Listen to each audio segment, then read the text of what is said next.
අයිබෝවන් ප්‍රේක්ෂක හිතවතුනි ඔබ අද දවසේත් එක්වන්නේ වාරණය කළ නොහැකි අදහස් ධාරණය කරනු පිණිස ඔබ වෙත ගෙනෙන තීරණයක් සමගින්. ඔබ මේ මොහොත වන විටත් දන්නවා අද තීරණයට සහභාගී වන්නේ කවුරුන්ද කියන වග රටේ ඉදිරි ආර්ථික ගමන් මඟ ඒ වගේම මේ ආර්ථික අභියෝග ජය ගන්න පුළුවන්ද? එහෙම ජය ගන්න පුළුවන් කොහොමද? මේ සියල්ල පිළිබඳව අද දවසේ අපි කතා කරන්න සූදානම්.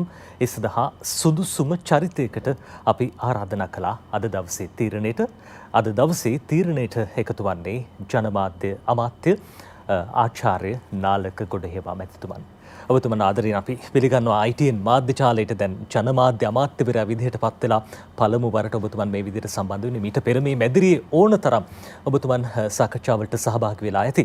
ඒ අතරදී නාලක ගොඩහේවා මහත්මයා මේ ඔබතුමන් පිළිබඳව රට සමාජය දැනගත්තේ මේ අද ඊයක නෙවෙයි දැන් සෑහෙන කාලයක ඉඳන් ඒ බවත් මතක් කරන්න ඕනේ. ආචාර්ය නාලක ගොඩහේවා කියන නාමය අපිට වෘත්තිකයෙක්, ඉංජිනේරුවරයෙක්, ඒ වගේම ගණකාධිකාරිවරයෙක් පමණක් නෙවෙයි වරලත් අලෙවිකරුවෙක්, කළමනාකරණය පිළිබඳ ඔබතුමන් පශ්චාත් උපාධිධරයෙක්, ආර්ථික විද්‍යාව පිළිබඳ ආචාර්ය උපාධිධරයෙක් පමණක් නෙවෙයි අවුරුදු 20ක් ඔබතුමන්ට පෞද්ගලික අංශයේ සේවය කළ අත්දැකීම් තිබෙනවා. අර සමහර වෙලාවට පාර්ලිමේන්තුවේ ඉන්න පිරිස පිළිබඳව රටේ ජනතාව ප්‍රශ්න කරපු යුගයක් තිබෙනවා එමතුමා. හැබැයි ඔබතුමන් වැනි වෘත්තිකයන් දැන් පාර්ලිමේන්තුව නියෝජනය කරනවා. ඒක රටට ආඩම්බරයක් සහ කීර්තියක්. ඒ සේවය ලබා ගන්න ජනාධිපතිතුමන් අමාත්‍ය ධුරයක් ඔබතුමන්ට ලබා දුන්නා, පිරිනැමුවා. හැබැයි ඔබතුමන් අභියෝග ජයගත්තා. බොහෝ අභියෝග කම්කටොළු මැද්දේ අපි දැක්ක 2009-2015 කාලේදී ඔබතුමන් විශේෂයෙන්ම කඩා වැටුණු රාජ්‍ය ආයතන ගොඩනගන්න දැවැන්ත මෙහෙයක් ඉටු කළා. රාජ්‍ය සේවකයෙක් විදිහට නෙමෙයි ස්වේච්ඡාවෙන් සේවය ඉටු කළේ. ඉන් අනතුරුව රාජ්‍ය අමාත්‍යවරයෙක් විදිහට කටයුතු කරන ඔබතුමන් ඇමති ධුරයක් ලබා දුන්නා. හැබැයි ඔබතුමා ඉල්ලා අස්සුණා. හේතුව සියල්ලටම පළමුවෙන් අජිත් බොහොම ස්තුතියි මේ වැඩසටහනට ආරාධනා කරපේක ගැන. මම මේ ජනමාධ්‍ය අමාත්‍යවරයා වශයෙන් පත් වුණාට පස්සේ පළමුවෙන්ම සහභාගී වෙන වැඩසටහන රූපවාහිනී ආයතනයක. ඉතින් ඒක අපේම ආයතනයක් වෙච්ච එක ගැන මට සතුටු වෙන්න පුළුවන්. ඔබ අහපු ප්‍රශ්නයට අවතීර්ණ වුණොත් නජිත් මම දේශපාලනට ආවේ අහම්බෙන්. දේශපාලනයෙන් කරන්න මම කිසිම බලාපොරොත්තුවක් තිබුණේ නැහැ. මම දේශපාලනට ආවේ වර්තමාන ජනාධිපති ගෝඨාභය රාජපක්ෂ මැතිතුමා 2019 කරපු ඉල්ලීමක් අනුව. එතුමා ජනාධිපතිවරණයට ඉදිරිපත් වෙලා ජයගත්තට පස්සේ එතුමා මගෙන් ඉල්ලා සිටියා පාර්ලිමේන්තු මැතිවරණයට ඉදිරිපත් වෙන්න කියලා. එතුමා ඉදිරිපත් වෙනවා ආසනත් මට කිව්වා. ගම්පහ දිස්ත්‍රික්කයෙන් ඉදිරිපත් වෙන්න කියලා. ඔබතුමන් මනාප ඡන්ද 3,25,479ක් ලබා ගන්නවා. ගම්පහ දිස්ත්‍රික්කයේ වැඩිම ඡන්ද සංඛ්‍යාව. ඉතින් මම ගම්පහ දිස්ත්‍රික්කයට ගිහිල්ලා පළවෙනි වතාවට ආධුනික දේශපාලනඥයෙක් වශයෙන් මගේ දැනුම අනුව මැතිවරණ ව්‍යාපාරයක් සංවිධානය කරලා ඒක බොහොම නිර්මාණශීලී විදිහට කරපු නිසා මට පුළුවන් වුණා ගම්පහ දිස්ත්‍රික්කයෙන් පළවෙනි වෙලා පාර්ලිමේන්තුවට එන්න. හැබැයි ඒ ඉල්ලීම නිසා ආවා මිස මට දේශපාලනයෙන් ලබා ගන්නට දෙයක් තිබුණේ නැහැ. මොකද මම ඒ වෙන විටත් පෞද්ගලික අංශයේ බොහෝ කාලයක් වැඩ කරලා අවශ්‍ය කරන ආදායම් සොයාගෙන ඒවා ආයෝජනය කරලා බොහොම සරල ජීවිතයක් ගත කරන පුද්ගලයෙක්. මමත් මගේ බිරිඳත් මගේ දුවත් අපි බොහොම සරල ජීවිත ගත කරන මිනිස්සු නිසා අපිට මෙතනින් එහාට වෙනත් දේවල් අවශ්‍ය නැහැ. සාමාන්‍ය මිනිස්සු. ඉතින් ඒ නිසා දේශපාලනය තුළ මට අවශ්‍යලා තිබුණේ රටට වැඩක් කරන්න විතරයි. ඉතින් මෙවර ජනාධිපතිතුමා මාව කැබිනට් අමාත්‍යවරයෙක් වශයෙන් පත් කරාම ඊට කලින් මම රාජ්‍ය අමාත්‍යවරයෙක් වශයෙන් පත් කළා තිබුණා නාගරික සංවර්ධන අමාත්‍යාංශයේ. මෙවර කැබිනට් සංශෝධනයේදී මාව අමාත්‍යවරයෙක් වශයෙන් පත් කරාම ඒක මම ඉල්ලලා ගත තනතුරක් නෙවෙයි. මම සූදානම්ව සිටියා එතුමාට සම්පූර්ණ සහාය දෙන්නට. දඩුත් සූදානම්. නමුත් මට මේ පත් කරපු වෙලාවේ මට හැඟීමක් ආවා විශේෂයෙන්ම පහුවදා ඇතිවෙච්ච තත්ත්වය නිසා රඹුකන පොලිස් වෙඩි තැබීම ඒ වගේම ඊට කලින් දා සිද්ධ වෙච්ච මිල ඉහළ යාම තෙල්වල මේ තත්ත්ව නිසා මට හිතුණා මේ දේශපාලන අස්ථාවරත්වය දිගටම පවතී කියලා. ඉතින් මම හිතුවා මේ වෙලාවේ මේ දේශපාලන අස්ථාවරත්වයට හොඳම විසඳුම තමයි කියලා මේ පාර්ලිමේන්තුවේ තියෙන තවත් කණ්ඩායම් එකතු කරගෙන මේ කැබිනට් මණ්ඩලයේ තවදුරටත් පුළුල් කිරීම. මම ජනාධිපතිතුමාට ගිහිල්ලා කිව්වා මම ඉල්ලාස් වෙන්න කැමතියි ඔබතුමාට මේක තවදුරටත් සංශෝධනය කරන්න අවශ්‍ය නම් කියලා. ඒ දේශපාලන ස්ථාවරත්වය ලබා ගැනීම සඳහා වෙන කිසිම හේතුවක් නිසා නෙවෙයි. මේ ජනාධිපතිතුමා ඒකට එකඟුනේ නැහැ. එතුමා කිව්වා එතුමාට ශක්තියක් වෙලා අපි මේක කරගෙන යමු ඉදිරියේදී අවශ්‍ය වෙනස්කම් කරමු කියලා. ඉතින් ඒ අනුව මම තවදුරටත් එතුමා බාර දුන්න වාක්‍ය මිටු කරනවා. මම තාමත් විශ්වාස කරනවා අපි මේ පාර්ලිමේන්තුව තුර කැඩී බිඳී විසිරී ගිය තියෙන අනිත් පිරිසත් එකතු කරගෙන ශක්තිමත් ආණ්ඩුවක් හදාගෙන තමයි මේ ගමන යන්නට ඕනේ කියලා. හැබැයි ඔබතුමා ඔහොම කිව්වට ඔබතුමන්ලගේ දැන් මීට පෙර ගමන් සගයු වෙච්ච දැන් පාර්ලිමේන්තුවේ ස්වාධීන වෙච්ච කණ්ඩායම නියෝජනය කරන පාර්ලිමේන්තු මන්ත්‍රී උදේ ගම්මන්පිල මහත්මයා ඊයේ දවසේ මාධ්‍ය හමුවක් පවත්වන අවස්ථාවේදී ඔබතුමාවත් එතුමන්ලගේ ගොඩට දාගන්නවා. ඒ පිරිසට ගණනය කරන ඔබතුමාගේ නමත්. මම එතුමාගේ කතාව ඇහුවේ නැහැ. මම එතුමාගේ කතාව කියෙව්වා. එතුමා එතන කියලා තිබුණේ එතුමාගේ ඒ අය සමග ස්වාධීන වෙච්ච කණ්ඩායමක් ඉන්නවා. ඊට අමතරව එයා කියලා තිබ්බා ඩලස් අලපෙරම ඇමතිතුමා චරිත හිරත් මන්ත්‍රීතුමා සහ නාලක ගොඩහේවා මේ රජයට සහාය දෙන්නේ නැහැ කියලා එයා හිතනවා කියලා. සමහරට එයා උපකල්පනය කරන්නට ඇත්තේ අර මම ඉල්ලාස් වෙනට ගිය නිසා වන්නට ඇති. නමුත් එහෙම කියන්න බෑනේ. මොකද මම රජයේ ඇමතිවරයෙක් වශයෙන් මට රජයට සහාය දෙන්න කියන්න බෑ. මගේ තිබිච්ච මතය තමයි මේ රජය තවත් ශක්තිමත් කරන්න ඕන කියන එක. ඒ ශක්තිමත් කිරීම සඳහා තවත් කණ්ඩායම එකතු කරගන්න ඕන කියන එක තමයි මගේ දැන්ටමත් තියෙන මතය. හොඳයි එමතුමා දැන් පහුගිය දවස්වල අපි දැක්ක පාර්ලිමේන්තුවේ උණුසුම් වාද විවාද ඇති වෙනවා වාද විවාද පවත්වනවා ජනතාවගේ පැත්තෙන් චෝදනාවක් තියෙනවා. තවමත් හරි විසඳුමක් නැහැ. මෙවැනි තත්ත්වයක් ඇති වුණාම රට ආර්ථික අර්බුදයක ඉන්නේ ඩොලර් ප්‍රශ්නයක් තියෙනවා. මේ ප්‍රශ්නත් එක්ක රටේ ජනතාවට තවත් ප්‍රශ්නයක් ඇති වෙලා පාර්ලිමේන්තුවේ මේ විදිහට වාද විවාද කරගන්න එකමුතුවක් නැද්ද මේ දේශපාලන පක්ෂවල? දැන් ඔබතුමන්ලගේ පාර්ශවයෙන් ජනාධිපතිතුමා ආරාධනාවක් කළා සියලුම පක්ෂවල සමාජිකයන්ට එකතු වෙන්න කියලා. හැබැයි එකතු වෙන පාටක් තාම පේන්නේ නැහැ. ඇත්තට මේක අවාසනාවන්ත තත්ත්වයක්. මොකද අපිට මේ 2020 අගෝස්තු 5 වෙනිදා පැවති මැතිවරණයෙන් ඉතාමත්ම ශක්තිමත් රජයක් පිහිටුවන්නට අවශ්‍ය කරන බලය ජනතාව ලබා දුන්නා. 3/2 බලයක්. අත් වශයෙන්ම කියනවා අපේ කණ්ඩායමත් අපිට එක පසුව එකතු වෙච්ච කිවරත් එක්ක 3/2 බලයක් කියලා කියන්නේ තාමත්ම ශක්තිමත් ආණ්ඩුවක් අපි සතුව තිබුණා. ඒ ශක්තිමත් ආණ්ඩුවත් එක්ක අපිට රට තුළ තියෙන අභියෝග වලට මුහුණ දීලා අපි බලාපොරොත්තු වෙච්ච වැඩසටහන ඉදිරියට යන්න පුළුවන් මේ කියන තමයි බලාපොරොත්තු වෙන්නේ. නමුත් පසුගිය වසර දිහා ආපහු හැරලා බලනකොට මම පුද්ගලිකව හිතනවා අපි අර සෞභාග්‍ය දැක්ම ප්‍රතිපත්ති ප්‍රකාශය හදන කාලේ අපි ආසාවෙන් බලාපොරොත්තු වෙච්ච දේ හරියාකාරව ඉටුවලා තිබුණ නැහැ කියලා. අපි නිවැරදිව ඒ පාරේ ගියේ නැහැ. උඟ අඩුපාඩු තිබුණා. ඉතින් ඒ අඩුපාඩුත් ඒ වගේම දේශපාලන කණ්ඩායම තුළ තිබුණු විවිධ මත ගැටුමුත් නිසා තමයි අපෙන් කොටසක් ගැලවිලා ගිහිල්ලා දැන් අද ස්වාධීන වෙලා තිබෙන්නේ. ඉතින් ඒක අවාසනාවන්ත තත්ත්වයක්. ඒක අපි ඉදිරියේදීවත් නිවැරදි කරගන්නවා නම් සුදුසු කියන එක තමයි මගේ නම් මතය වන්නේ. මොකද ජනතාව අපිට අවුරුදු 5කට බලය දීලා තිබෙනවා. නමුත් අපිට යම්කිසි දේ වැරදුනා නම් ඒක නිවැරදි කරගෙන මේ රට වර්තමානයේ පත් වෙලා තියෙන විශාල ආර්ථික අර්බුදයෙන් ගොඩ අරගෙන අර අපි බලාපොරොත්තු වෙච්ච තැනට ජනතාව ගෙනියන්න අපිට වක්කීමක් තිබෙනවා. හොඳ. ඒ අතරදී අද දවසේ දැන් කැබිනට් මාධ්‍ය හමුව පැවැත්වුණා. ඊයේ පස්වරුවේ ජනාධිපතිතුමාගේ ප්‍රධානත්වයෙන් කැබිනට් මණ්ඩලය රැස් වුණා. තීන්දුව తీරන බොහෝ ප්‍රමාණයක් අරගෙන තිබා සාධනීය තීන්දුව తీරන රටේ ඉදිරි අනාගතය වෙනුවෙන්. අද කැබිනට් తీරන දැනුම් දෙන රැස්වීමේදී මේ මාධ්‍ය හමුවේදී ඔබතුමන් සඳහන් කළා ජනතාවට ඇත්ත කියන්න ඕනේ. සත්‍ය පැහැදිලි කරන්න ඕනි ජනතාවට. ඇයි එහෙම ඔබතුමන් සඳහන් කළේ? මීට පෙර සත්‍ය ජනතාවට සම්ප්‍රේෂණය වුනේ නැද්ද? අපි පසුගිය කාලේ සමහර වෙලාවට අපේ දේශපාලනඥයන් කියන දේවල් ජනතාව අතර විහිළුවට පත් වුණානේ. මම මේ කතා කරන්නේ වර්තමාන රජය ගැන පමණක් නෙවෙයි. අපි දන්නා ඉතිහාසයේ බොහෝ අවස්ථාවල බොහෝ දේශපාලනඥයන් විවිධ මට්ටමේ පාර්ලිමේන්තුවේ පමණක් නෙවෙයි එළියපව සමහර වෙලාවට කියන දේවල් වාද විවාද වලට අවිල්ලා කතා කරන දේවල් මේ වගේ සාකච්ඡාවල කියන දේවල් ගැන ජනතාව තුළ විශ්වාසය බෙදවෙන්නට පටන් ගන්න තිබුණා කාලයක් තිස්සේ. අද මේ වර්තමානයේ වන විට ජනතා විශ්වාසය සම්පූර්ණ වගේ බෙදවැටලා තිබෙනවා මේ දේශපාලන ක්‍රමවේදය ගැන. ඉතින් ඒ නිසා මම දැඩි ලෙස විශ්වාස කරනවා අසීරුවෙන් වුණත් අපි මේ தත්ත්වය වෙනස් කරන්න ඕනේ. අද මම හිතන්නේ අපිට අමාරුකම් තියෙනවා. උදාහරණයක් වශයෙන් අද තියෙන රටේ තියෙන ආර්ථික දුෂ්කරතාව ගැන ජනතාවට ඇත්ත කිව්වහම බුද්ධිමත් ජනතාව ඒක තේරුම් ගන්න කැමති. හැමෝටම මේක තේරෙන්නේ නැති වෙන්න පුළුවන්. නමුත් අපි ජනතාව කලබල වෙයි, ජනතාව අපිට එරෙහි වෙයි කියලා ජනතාවට සත්‍ය කියන්නේ නැතුව හිටියොත් ජනතාව දන්නේ නැහැ අපි කොතැනද යන්නේ, මොන වගේ උදුරකටද මුහුණ දෙන්නේ කියලා. ඒකට වැඩි අමාරුයි අපිට. මේ ප්‍රශ්නේ ගොඩ එන්නට අමාරුයි ජනතාව ඇත්ත දැනගෙන හිටියේ නැති නිසා. මම හිතනවා සෑම දෙයකම සත්‍ය තමයි අවසානයේ ජය ගන්නෙ. ඉතින් අපි සත්‍ය නොපවසන්නේ. මම පමණක් නෙවෙයි ජනාධිපතිතුමත් මට මේ තනතුර බාර දුන්න වෙලාවේ එතුමාත් මාත් වාඩිලා මේ ගැන සාකච්ඡා කරපු වෙලාවේ විශේෂයෙන්ම කිව්වේ අපි ඇත්ත කියමු ජනතාවට. අපිට තියෙන අසිරුතාවන් කියම ඒ වගේම අපි මේ අසිරුතාවලින් එළියට නැටත් කියමු. අසිරුතාව විතර කිය අඬාන ඉන්න එක නෙමෙයි අදහස. මොකද අපි දන්නවා මෙතන එළියට එන්නේ කොහොමද කියලා. මේ ප්‍රශ්නේ. පහුගිය කාලේ දිහා බලුවම විශේෂයෙන්ම දැන් ඔබතුමාලගේ ආණ්ඩුව ජනතාවට හොඳ කරන්න ගිහිල්ලා නෙවෙයිද මේ විදිහට බැනුම් ඇහුවේ. විශේෂයෙන්ම දැන් රුපියල ස්ථාවර කරන්න 203 විතර තියාගන්න තිබ්බ ඩොලර් සංචිත මුදා හැරියා. ඉන්න අනතුරු අපි දැක්කා රසායනික පොහොර ප්‍රශ්නය ආවා.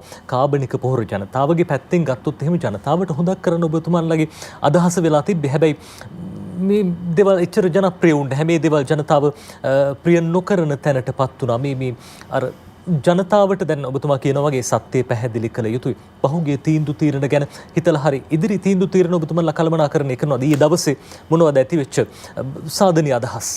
ඔබතුමා සඳහන් කරපු උදාහරණ දෙකේම මම ඉන්නේ අනිත් පැත්තේ. උදාහරණයක් වශයෙන් රසායනික පොහොර භාවිතය කෙටි කාලයක් තුළ තහනම් කරන්නට ගත්ත තීන්දුවට මම එදත් එකඟ නැහැ අදත් එකඟ නැහැ. මේ වන විට මේ තීන්දුව නිවැරදි වෙලා තියෙන ගැන මම සතුටු වෙනවා. මොකද අපි සහභාගී වුණා නේද මේ අපේ රජයේ ප්‍රතිපත්ති ප්‍රකාශ සකස් කිරීමේ වැඩසටහනට.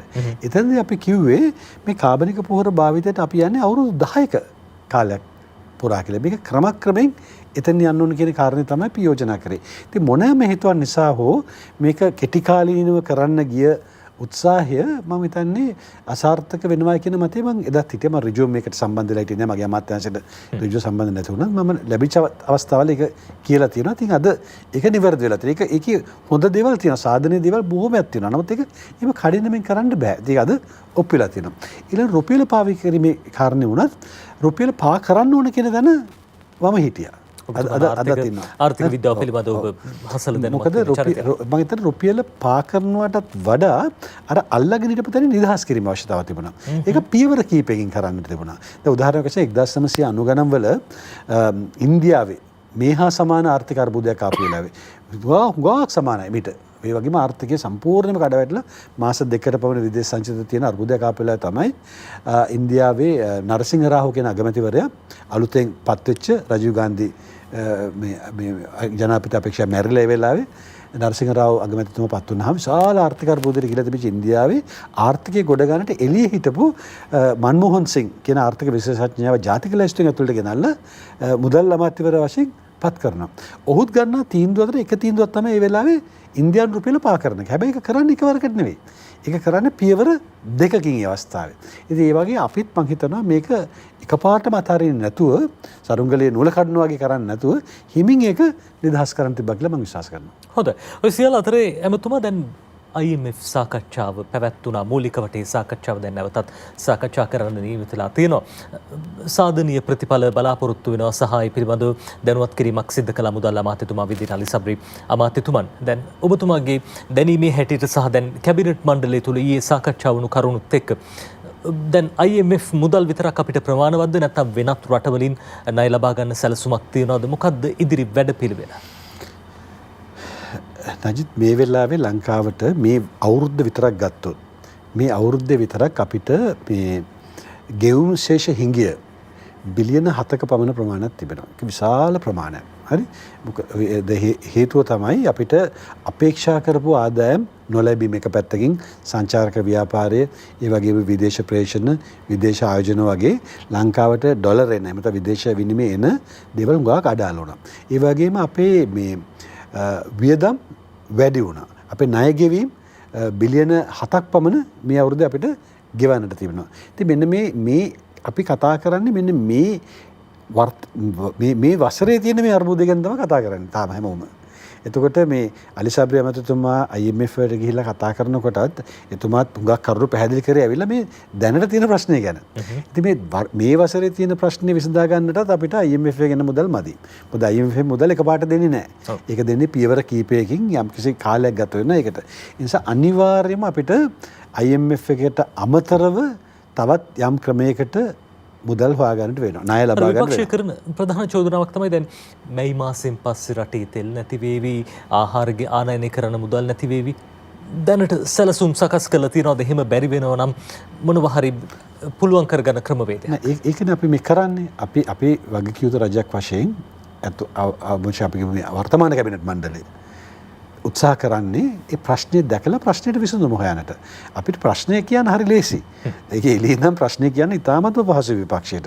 විපක්ෂය අද මේ දින ප්‍රශ්නෙට විශාල දායකත්වයක් දක්වපු විපක්ෂයනේ. විපක්ෂය ඉන්න හොඳ ආර්ථික විශේෂඥයෝ කියලා මේ රටේ මේ වෙලාවේ හොඳ ජනමතයක් හදාගෙන ඉන්න මම නමින් කියන අය තමයි කළමනාකරණය කරේ 2015 2019 කාලේ මේ රටේ ආර්ථිකය. අද මේ ඩොලර් අර්බුදයට තියෙන මූලිකම ප්‍රශ්නය ස්වෛරී බැඳුම් කර එන කෙටි කාලීන ණය ගෙවීම නම් අපි අද ගෙවන හැම කෙටි කාලීන ණයක්ම ඔබට කියනවා යහපාලන ආණ්ඩුව ගත ණය. පහුගිය අවුරුදු 5 ගත ණය. ඇමරිකානු ඩොලර් බිලියන 12.5ක් ඒ අය ණයට ගත්තා. ඔබතුමන් වගකීමෙන් සඳහන් කරා. වගකීමෙන් කියනවා. මොකද ඊට කලින් මහින්ද රාජපක්ෂ රජය 2014 කාලේ ස්වෛරී බැඳුම් කර නිකුත් කළ තියෙන ඇමරිකානු ඩොලර් බිලියන 5ක්. මේ අය බිලියන 12.5ක් නිකුත් කළා දෙනවා. අර පහ දැන් ගෙවලා ඉවරයි. දැන් මේ ගෙවන්නේ පහුගිය ආණ්ඩුව ගත්ත ණය. මේ අපිට ඇවිල්ලා මේ දැන් රට විනාශ වෙන්න යනවා මුදල් නැති වෙනවා කියලා කියන අය තමයි අපි වෙතෙන් දැම්මේ. මේ ආණ්ඩුව කරපු වරද තමයි පසුගිය අවුරුදු දෙකේ මේ ආර්ථිකය කළමනාකරණය කරපු අපේම කණ්ඩායමේ අය ඒ බොහෝ දෙනෙක් අද නැහැ. සියලු දෙනා වගේ අද නැහැ. අත්ම කියන ප්‍රධානියෝ ඒ අය මේ ප්‍රශ්නය හරියට දැකලා නිසි වෙලාවට අවශ්‍ය කරන පියවර ගත්තේ නැහැ. ඒ කියන්නේ අරගොල්ලෝ වල ගාවට ඇවිල්ලා ඒ වලට තල්ලු කරන්න යනකොට මේ අය නිකන් බලන් හිටියා. එනිසා ඒගොල්ලෝ වලට වැටුණා. නෝ වල ගාවට ගෙනාවේ අරගොල්ලෝ. ඉතින් ඒ නිසා දැන් අපි කරන්නේ වගකියුතු කැබිනට් මණ්ඩලයක් විදියට දැන් අපි මේකට විසඳුම හොයනවා. ඉතින් විසඳුම් හොයනකොට සමහර විට ඒ විසඳුම් තාමත්ම සාර්ථකව කෙටි කාලෙක හොයාගන්න පුළුවන් වෙන්න පුළුවන්.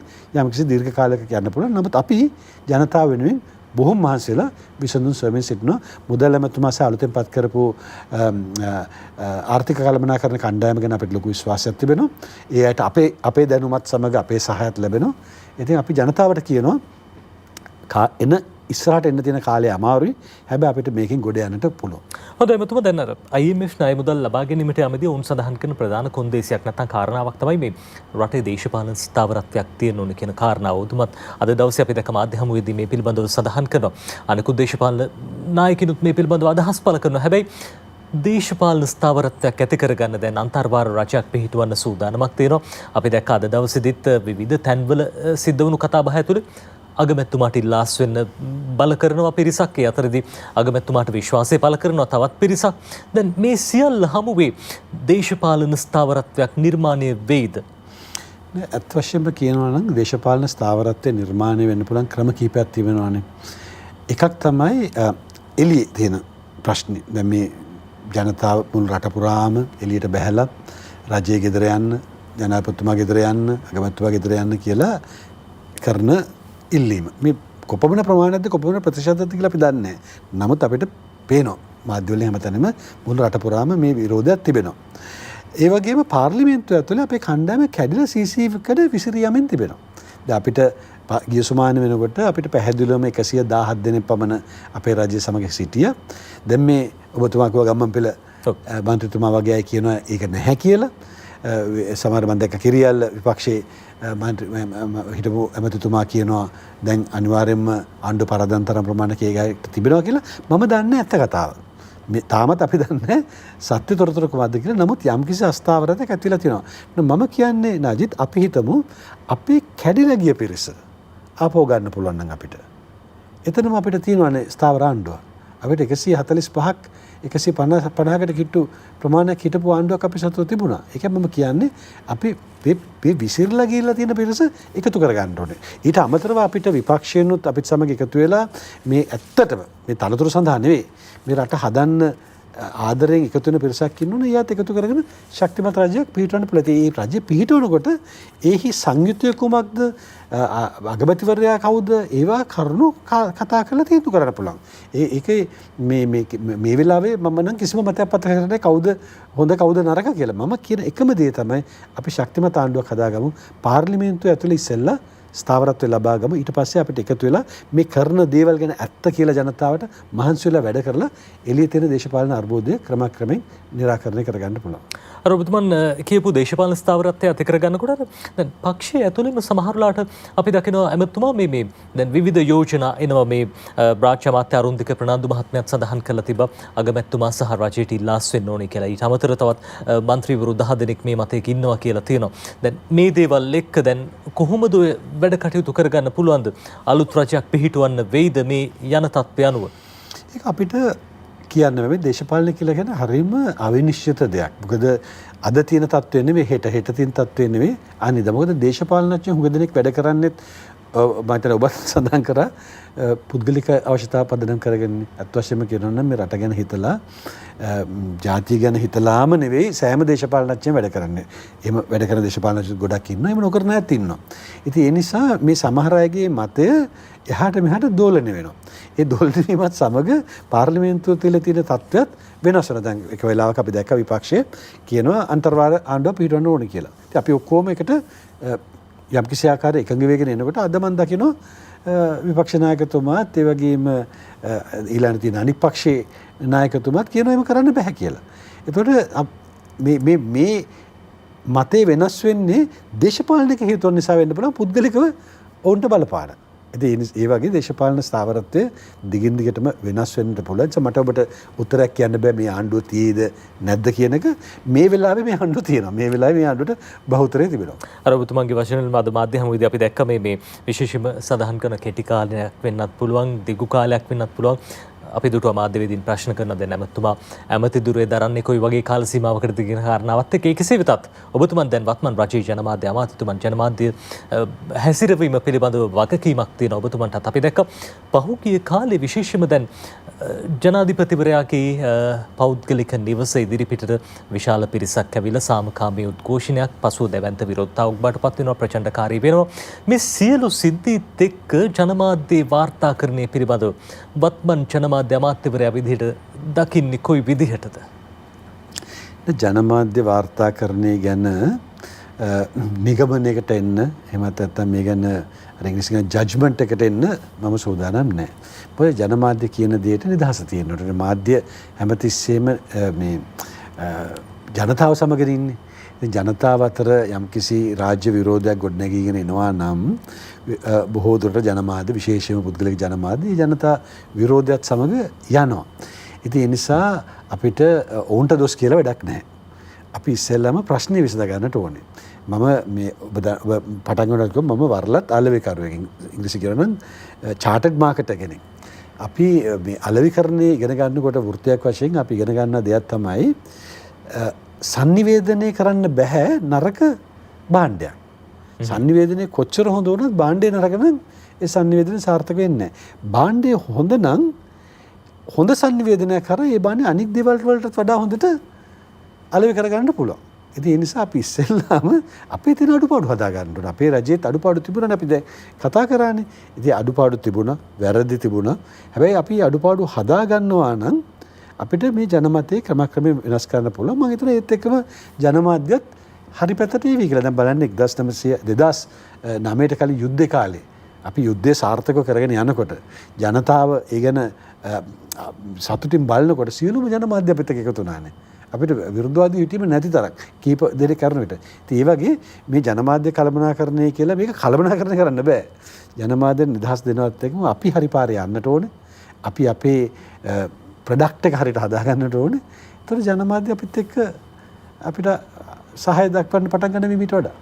ඉතිහාසය පුරාම අපි සමහර කාලවලදී දැක්කා ජනමාධ්‍ය අමාත්‍යතුමා ජනමාධ්‍යයට බලපෑම් කරන ජනමාධ්‍ය ඇමතිවරුන්. දැන් ඔබතුමන්ගේ කාර්යභාරයත් එක්ක ඔබතුමන් පහුගිය කාලේ පුරාවටම කටයුතු කරපු විදිහ දැක්කම අපි විශ්වාස කරන්නේ වෙනි බලපෑම් ඉදිරියට තී හෝ ඇති වෙන්නට ඉඩ කඩ තියෙනවා කියන කාරණාව. ඒ කෙසේ වෙතත් ජනතාව දැන් සුබවාදීව හිතන්නේ සහ ජනතාවගේ අපි කියන්නේ හිත් තුල කාලයක් තිස්සේ කැකෑරුණු බොහෝ දේවල් තියෙන අවුරුදු 74ක් මේ රට සංවර්ධනය නොවුණු එක ගැන ජනතාව ටිකක් මැසිවිල්ලක් නගනවා, චෝදනා කරනවා. මේ දේත් එක්ක දැන් ඔබතුමන් විශ්වාස කරනවද රට හදන තැනට ජනමාධ්‍යයේ බලපෑමක් කරන්න පුළුවන් කියලා?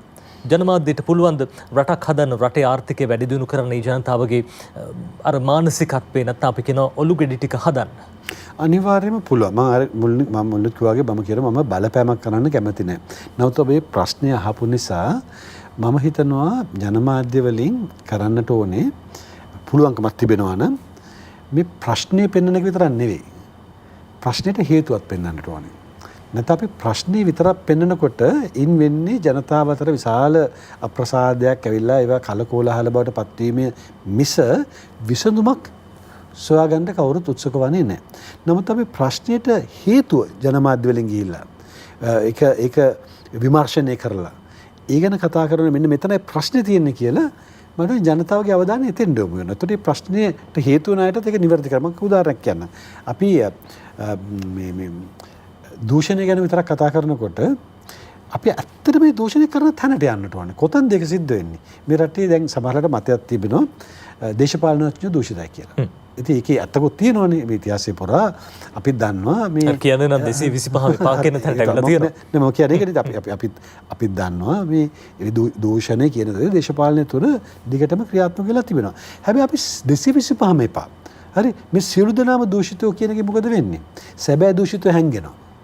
ඒ අය එළියට එන්නේ නැහැ. මොකද අපි හැමෝටම ගහනවා. අන්තිමට මේ සියලු දූෂණ කරන 14ක් පිරිස එළියට හොයාගන්න බෑ. මොකද හැමෝටම ගහනවා හැමෝටම දූෂිතය කියලා කියනවා. මම හිතන්නේ අපි කරන්නට ඕනේ අන්න ඒ අය කවුද කියලා හරියට විමර්ශනය කරලා කරුණු සාධක ඇතුව ඔප්පු කරන්න. මම කියනවා රටේ ජනමාධ්‍ය අමාත්‍යවරයා වශයෙන් අපේ රජය ආයතනත් ඒක කරන්න. අපේ ආණ්ඩුව තුල හරි කවුරුහරි වැරදි කරන ඉන්නවනම් දූෂිත දේශපාලනඥයෝ ඉන්නවනම් දූෂිත නිලධාරීවෝ ඉන්නවනම් දූෂිත රාජ්‍ය සේවකයෝ ඉන්නවනම් ඒ අයව හෙළිදරව් කරන්න. මම හිතන්නේ අපි ඒව හංගන්නට අවශ්‍යයි කියලා. හැබැයි එහෙම නැතුව අපිට යම්කිසි කණ්ඩායමක් හදන්න මේ කණ්ඩායම දූෂිතයි. දේශපාලනඥයෝ දූෂිතයි. එහෙනම් රජයේ ඉහළ නිලධාරීවෝ දූෂිතයි. ව්‍යාපාරිකයෝ දූෂිතයි වගේ කීමෙන් අපිට විසඳුමක් ලැබෙන්නේ නැහැ මේකට. හොඳ. එමතුම දැන් ඔබතුමාට රාජ්‍ය පරිපාලනයේ පැත්තෙන් අපි දැක රජයේ ආයතන කිහිපයක ඉහළ පෙළේ තනතුරු දරනවා සහ දැන් ඔබතුමන් රාජ්‍ය අමාත්‍යවරයෙක් සහ වර්තමානයේ අමාත්‍යවරයෙක්. දැන් රටේ ජනතාවට ප්‍රශ්නයක් තියෙනවා. සමහර වෙලාවට ඇමතිතුමා එකපාරක යනවා, ලේකම්තුමා තව පාරක යනවා. මේ දෙදෙනාගේ පැහැහීමක් නැහැ. ආයතනයේ ප්‍රගතිය නැත්නම් ආයතනයේ සංවර්ධනය එකතැන නවතිනවා. දැන් ඔබතුමන්ට මොනවද තියෙන අත්දැකීම් මේ සම්බන්ධයෙන් විශේෂයෙන්ම වැරද්ද කාගේද දේශපාලනඥයාගේද රාජ්‍ය නිලධාරියාගේද? අපි දකිනවා අනන්තවත් වැරදි කියන සමහර වෙලාවට චෝදනා එල්ල කරන දේශපාලනඥයෝ රාජ්‍ය නිලධාරීන්ට. හැබැයි රාජ්‍ය නිලධාරීන් දේශපාලනඥයාට චෝදනා එල්ල කරනවා අර බලතණ්හාවට නැත්නම් ආර්ථිකමය වාසිතකා දූෂණ හින්දා මෙහෙම කටයුතු කරනවා කියලා. මොකද්ද ඔබතුමාගේ මේ පිළිබඳ කියවීම? අපිට ඒකට මේ හැමතැනටම ගැළපෙන උත්තර දෙන්න බෑනේ. ඒක සිද්ධ වෙන්නේ පුද්ගලයන් මත. සමහර වෙලාවට ඔබතුමා කතා කරේ අමාත්‍යවරයා සහ ලේකම්වරයා අතර අපිට ඉන්න පුළුවන් ඉතාමත්ම හොඳ දක්ෂ කැපවීමෙන් කටයුතු කරන ලේකම්වරයෙක් සහ වෙන පාරක යන්න උත්සාහ කරන අමාත්‍යවරයෙක්. ඉතින් ඒ දෙන අතර පැහැහිමක් නැති වෙන්න පුළුවන්. ඒ වෙලාවේ අපි කරන්න ඕනේ අමාත්‍යවරයා වෙනස් කරන එක. අනිත් පැත්තට අපිට තියෙන්න පුළුවන් හොඳට මහන්සි වෙලා කැපවීම වැඩ කරන උත්සාහ කරන අමාත්‍යවරයෙක් සහ ඔහුට ගැළපෙන්නේ නැති අකාර්යක්ෂම දුර්වල ලේකම්වරයෙක්. ඒතර ලේකම්වරයා ඉවත් කරගන්නට ඕනේ. ඉතින් ඒක අවස්ථානුකූලව සිද්ධ වෙන්නට ඕනේ. හැබැයි මම හිතන්නේ අමාත්‍යාංශ සාර්ථකව දුවනට නම් ඔබ ඔය කියපු තනතුරු දෙක ඉතාමත්ම වැදගත්. මොකද ලේකම්වරයා තමයි ඒ ආයතනයේ තියෙන ඒ අමාත්‍යාංශ තුළ තියෙන ප්‍රධානතම වග කියන නිලධාරියා. ඒ විශේෂයෙන්ම මුල්‍ය කටයුතු සම්බන්ධව වග කියන්නේ ලේකම්වරයා. ඉතින් ඒක ඉතාමත් වැදගත් තනතුරක්. ඒ නිසා ඔහු ඇයත් අමාත්‍යවරයාත් තාමත්ම හොඳ අවබෝධයකින් එකට වැඩ කරොත් තමයි අමාත්‍යාංශ කටයුතු සාර්ථක කරගන්න පුළුවන් වෙන්නේ. හොඳයි ඔබතුමා දැන් මේ ගත වෙන අප්‍රේල් මාසෙන්ද ඔබතුමාගෙන් මේ ගැනත් විශේෂයෙන්ම අහන්න හිතුණා. අප්‍රේල් මාසෙ කිව්වහම අපේ රටේ දැන් වසර 3ක විතර ඉඳන් අප්‍රේල් මාසයේ අඳුරු මාසයක් එක් අතකින් බක් මාසය කියලා කිව්වට අවුරුද්ද උදා වුණාට තවත් පිරිසකට අවුරුද්ද උදා වෙන්නේ නැහැ. පාස්කු ප්‍රහාරය 2019 වසරේ අපිට අමතක කරන්න බෑ. අප්‍රේල් මාසයේ 21 වෙනිදා දැන් මේ කාල සීමාවේදී අපි දකින පාස්කු ප්‍රහාරය පිළිබඳ වැඩියෙන් කතා වෙනවා. කාදිනල් හිමිපාණන් අපි දැක්කා වතිකානයට ගිහිල්ලා ශාන්තපීතර බැසිලිකාවේ දේව මෙහෙයන් පවත්වන ඊයේ දවසේදී මේ පිළිබඳව වාර්තා කළා. දැන් මේ සියලු සිද්ධීන් එක්ක චෝදනාවක් තියෙනවා තවමත් ඔබතුමන්ලගේ රජයට පාස්කු ප්‍රහාරයේ වින්දිතයන්ට සාධාරණයට උනේ නැහැ කියලා වැරදිකරුවන් තාම අල්ලගෙන නැහැ කියලා. ඔය අතරෙදි තමයි අපි අද දවසේ දකින්නේ ප්‍රවෘත්ති වාර්තා තුළ සාරා ජැස්මින්ගේ සිරුරු කොටස් තියෙනවද කියලා බලන්න සයින්ද මරුදු ප්‍රදේශයේ අම්පාර ප්‍රදේශයේ මේ මියගිය 17 දෙනාගේ දේහයන් ගොඩ ගන්න කටයුතු කරනවා කියලා. තවත් මතයක් තියෙන සාරා ජැස්මින් ඉන්දියාවට පැනලා ගියා කියලා. මේ දේවලුත් එක්ක පාස්කු ප්‍රහාරයට සම්බන්ධ ඒ සැකකරුවන් අත්අඩංගුවට ගන්න නැත්නම් මේ පරීක්ෂණ වලට බලපෑම් කරන්න රජයට හැකියාවක් නැද්ද? ඉක්මනින්ම මේ ගැටලුව විසඳන්න? පාස්කු ප්‍රහාරය සම්බන්ධයෙන් මගේ මතය කිව්වොත් අත් වශයෙන්ම මම දන්නා දේත් මම දැකපු දේත් අනුව මම හිතන්නේ මේ පාස්කු ප්‍රහාරය පිළිබඳ වර්තමාන රජයට ඇඟිල්ල දික් කිරීමේදී විශාල අසාධාරණයක් වර්තමාන රජයට වෙලා තියෙනවා කියලා මම විශ්වාස කරනවා. මොකද මේ පාස්කු ප්‍රහාරය දැන් බොහෝ දෙනෙකුට අමතක වෙලා තිබෙනවා. මේ වින්දිතය ගැන කතා කරන හැටි අමතක වෙලා තියෙනවා. මේ පාස්කු ප්‍රහාරය සිද්ධ වෙන්නේ වර්තමාන රජයේ කාලේ නොවේ කියන එක. මේක සිද්ධ වෙන්නේ පසුගිය රජයේ කාලේ. ඒතර වර්තමානයේ වුන් සමහරට ඇඟිල්ල දික් කරන නිලධාරීනොත් සියලු දෙනාම වැඩ කළේ පසුගිය රජයේ යටතේ. ඒ නිසා යම් කෙනෙක් කියනවා නම් මේ පාස්කු ප්‍රහාරයට වර්තමාන රජයේ වගේ කියන්න ඕනේ කියලා මම හිතන්නේ ඒක අපි සම්පූර්ණ ප්‍රතික්ෂේප කරන්න ඕන කාරණා. 100%ම ප්‍රතික්ෂේප කරන්න ඕන කාරණා. නමුත් අපිට ඒ කියන්න පුළුවන් එකාතකට වර්තමාන රජය මේ පරීක්ෂණ කටයුතු හරියට කඩිනමින් කරේ නැද්ද? එහෙම නැත්නම් මේක හරියාකාරව කරන්නේ නැද්ද කියන චෝදනාව කවුරුයි කරනවනේ ඒක අපිට බලන්න පුළුවන්. එහි යම්කිසි සාධාරණත්වයක් තිබෙනවද කියන එක. පළවෙනි කාරණේ අපි ප්‍රතික්ෂේප කළ යුතුයි. නමුත් දෙවෙනි කාරණේ ගැන අපිට සාකච්ඡා කළ හැකියි. ඒත් දෙවෙනි කාරණේදී ඔබ දන්නවා දැන් මෙතන ඔබේ ආයතන සහභාගී වුණා. පසුගිය දවස්වල මේකට සම්බන්ධ ප්‍රධාන පෙළේ රාජ්‍ය නිලධාරීහු විශාල පිරිසක් ආරක්ෂක ලේකම්තුමා ඇතුළු ඇවිල්ලා මේ සම්බන්ධයෙන් සම්පූර්ණ කටයුතු කාරණා පැහැදිලි කරා. මේ පාස්කු ප්‍රහාරය සම්බන්ධයෙන් විමර්ශන කරලා තියෙන්නේ ලංකාවේ රජය පමණ නෙවෙයි. මේකට ජාත්‍යන්තරව අපි හැමෝම දන්න ලෝකේ සුප්‍රකටම විමර්ශන ආයතන වලින් පවා වාර්තා දීලා තිබෙනවා. ඇමරිකානු බුද්ධ්‍යංශයේ පවා ඉන්දියාවෙන් තව ඒ වගේ විශාල බුද්ධ්‍යංශ ප්‍රමාණයක් තොරතුරු දීලා තිබෙනවා. ඉතින් මේ අද මේ පාස්කු ප්‍රහාර සම්බන්ධයෙන් ඇඟිල්ල දික් කරන අය කියන කරුණු කිසිවක් ඒ බුද්ධ්‍යංශ වලින් කියලා නැහැ. හැබැයි අර අපි දැක්කා ඇමතුමා මේ චෝදනාව එල්ල වෙන්නේ හිටපු නීතිපතිතුමන් දප්පොළ දිලිවේරා මහත්මයා. එතුමන් අවසාන කාල සීමාවේදී සඳහන් කළ තිබා මේක කුමන්ත්‍රණයක් තවදුරටත් පරීක්ෂණ කරන්න ඕනේ. ඉන් අනතුරුයි එතුමා විශ්‍රාම යන්නේ. මේ සිද්ධිත් එක්ක තොරතුරු රැසක් වසන් වුණා. නැවත පරීක්ෂණ සිද්ධ කරන්න ඕනේ. කාදිනල් හිමිපාණන් එහෙමයි සඳහන් කරන්නේ. ඉතින් ඒක පුද්ගලයෙක්ගේ කියමනක් නේක. නමුත් ඒ කුමන්ත්‍රණ හෙළිදරව් කරන්නේ නැත්තේ. ඉතින් අද හරිය ඔහුගෙන් අහන්න පුළුවන් මොකද්ද මේ කුමන්ත්‍රණ දැන් එළියෙන් ඉන්නේ කියන්න පුළුවන් නේ. කිසි ප්‍රශ්නයක් නැහැ. ඉතින් කාදිල්තුමාට උනත් ඉල්ලා සිටින්න පුළුවන් මේ දප්පුලතුමාගේ මේක හෙළිදරව් කරන්න. මේක නම් ආරම්භය. ඉතින් මම හිතන්නේ ඒ කියමනකට පදනම්ව මේ තරම් මේ ආණ්ඩු විරෝධයක් ගොඩනගන්නට අවශ්‍යයි කියලා. හැබැයි ඊට අමතරව මම එතුමාට චෝදනා කරනවා නෙවෙයි. පසුගිය දවස්වල අපි දන්නවා හිටපු පොලිස්පතිතුමාත් හිටපු ආරක්ෂක ලේකම්තුමාත් ඒ නඩුවෙන් නිදහස් වුණා. එතුමා විසින් පවරපු නඩුවෙන් නිදහස් වුණා. ඒ නිදහස් කිරීම ගැනත් මේ අපේ මේ කතෝලික පල්ලිය අප්‍රසාදයෙන් ඉන්නේ. අප්‍රසාදයෙන් කතා කරනවා. නමුත් මතක තියාගන්න ඒ නිදහස් වුණේ එතුමා විසින් දාපු චෝදනාවලින්. අපි දන්නවා නීතිය මම නීතිඥයෙක් නෙවෙයි ඔබ නීතිඥයෙක් නෙවෙයි මම හිතන්නේ. නමුත් නීතියේ අපි දන්න එක කාරණයක් තමයි නඩුව අහන්න පුළුවන් දාපු චෝදනාවට අදාළව මිස වෙනත් දේවල්ට අදාළව නෙවෙයි. ඒතකොට දාපු චෝදනාව ඔප්පු කරන්න බැරි නම් නඩුව නිදහස් වෙනවා. ඒතකොට දාපු චෝදනාව තෝරාගත්ත චෝදනාව නිවැරදිද කියන ප්‍රශ්නේ අපිට අහන්න සිද්ධ වෙනවා. මේ චෝදනා ගොනු කළේ හිටපු නීතිපතිතුමා. ඒ සමහරට එතන තියෙන දුර්වලතාවක් නිසා වෙන්න පුළුවන් එයා නිදහස් වුණේ. ඉතින් මේ වගේ ගැටලුත් මෙතන තියෙනවා. දැන් සමහර ඇයි මේ නඩු දාන්නේ නැත්තේ කියලා දැන් කියන සමහර අය මම අවශ්‍ය සඳහන් කරන්නේ. නමුත් අහගෙන ජනතාව දන්නවා ඔබත් දන්නවා. ඒ සමහර අයට නඩු දාගන්න බැරි වෙලා තියෙන්නේ නීතිපති දෙපාර්තමේන්තුවේ දීලා තියෙන යම් සීමාවන් නිසා. මෙන්න මේ හේතුව නිසා නඩු දාන්න බෑ කියලා.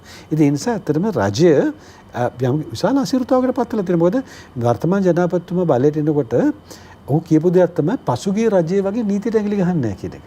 පසුගිය රජයේ වගේ එක එකට දඬුවම් දෙන්න අපි නීතිය යොදවා ගන්නේ නැහැ කියන එක. මේ ආයතන යොදවා ගන්න නැහැ කියන එක. දැන් ඔහු ඒ ආකාරයට ඇඟිලි ගහන්න නැතුව ඉන්න එකම ඔහුට චෝදනාවක් කියලා තියෙනවා. ඒක අසාධාරණයි නේ. හොඳයි. ඔය අතරේ ඇමතුමා දැන් ජාත්‍යන්තරයට මේ ප්‍රශ්නේ ගියා. අපි දැක්කා ශාන්ත ප්‍රීතර බැසිලිකාවට ගියා. පාප් වහන්සේ මේ පිළිබඳව උන්වහන්සේගේ අදහස් පළ කළා. ශ්‍රී ලංකාවේ පාලකින්ට මේ සම්බන්ධයෙන් විමර්ශන කඩිනම් කරන්න කියලා උන්වහන්සේ ආයාචනයක් කළා. ඔය අතරදී දැන් ජාත්‍යන්තරය පිළිබඳව කතා කරනකොට ඔබතුමන් අමතක කරන්න බෑ. ජිනීවා මානව හිමිකම් කොමිසම හරහත් අපේ රටට චෝදනා එල්ල වුණා. පහුගිය කාලෙදිත් වැඩි වශයෙන් චෝදනා එල්ල වුණා කියලා කිව්වොත් නිවැරදි. දැන් මේ සියල්ල කොහොමද රජයක් විදිහට කළමනාකරණය කරගන්නේ? එක පැත්තකින් ආර්ථික අර්බුදය තියෙනවා. අනෙක් පැත්තෙන් කොරෝනා වසංගතය බොහෝ රටවල් වල නැවතත් ව්‍යාප්ත වීම තිබෙනවා. චීනය ඇතැම් පළාත් වහලා තියෙන්නේ. මේ තත්ත්වයන් එක කොහොමද දැන් ජාත්‍යන්තරයෙන් ඉඳ බලපෑමත් කළමනාකරණය කරගන්නේ ඔබතුමන්ලා ආණ්ඩුවක් රජයක් විදියට? පළමුවෙන්ම මේ පාස්කු විරෝධ ප්‍රශ්නය ගැන කතා කරනවා නම් අපි අර මම මුලින් කිව්ව කරුණු පැත්තක දැම්මොත් අපි හැමෝම සංවේදී වෙන්නට ඕනේ මේ පාස්කු ප්‍රහාරයෙන් හානි වෙච්ච ජනතාව ගැන. විශාල පිරිසක් මිය ගියා, විශාල පිරිසක් තුවාල වුණා. ඉතින් ඒ අයගේ නෑදෑයෝ, දරුවෝ, දෙමව්පියෝ ඒ අය ඒ විඳිතෝ. ඉතින් ඒ අය ගැන අපි අනිවාර්යයෙන්ම සංවේදී වන්නට ඕනේ. ඒ නිසා ඔවුන් කියන දේටත් අපි හුඟම් දෙන්නට ඕනේ. අපිට කියන්නට බෑ රජය සම්පූර්ණ නිවැරදි, රජයට කරන්න කිසිම දෙයක් නැහැ කියලා. ඒ නිසා මේ පසුගිය දිනවලත් අපි මේ ගැන සාකච්ඡා කරද්දී මම ජනාධිපතිතුමා සහ ඒ අදාළ නිලධාරීන් ඉන්න තැන්වල අපි කිව්වේ අපි තවත් කියලා බලන්න අපිට මොනවද කරන්න පුළුවන් කියලා. අපි ගාක් වැඩ කරලා තියෙනවා.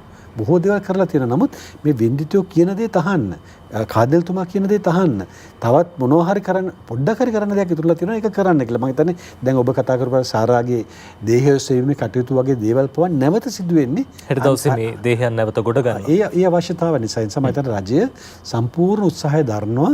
ඒ අය වෙනුවෙන් ඒ අය ඉල්ලන දේ කරන්න පුළුවන් නීතිය තුළ සාධාරණව කරන්න පුළුවන් දේ කරන්න අපි උත්සාහ කරනවා. මේ ජාත්‍යන්තර සන්තෝෂ කරන වැඩක් නෙවෙයි. මේ අපේ රටේ ජනතාව වෙනුවෙන්.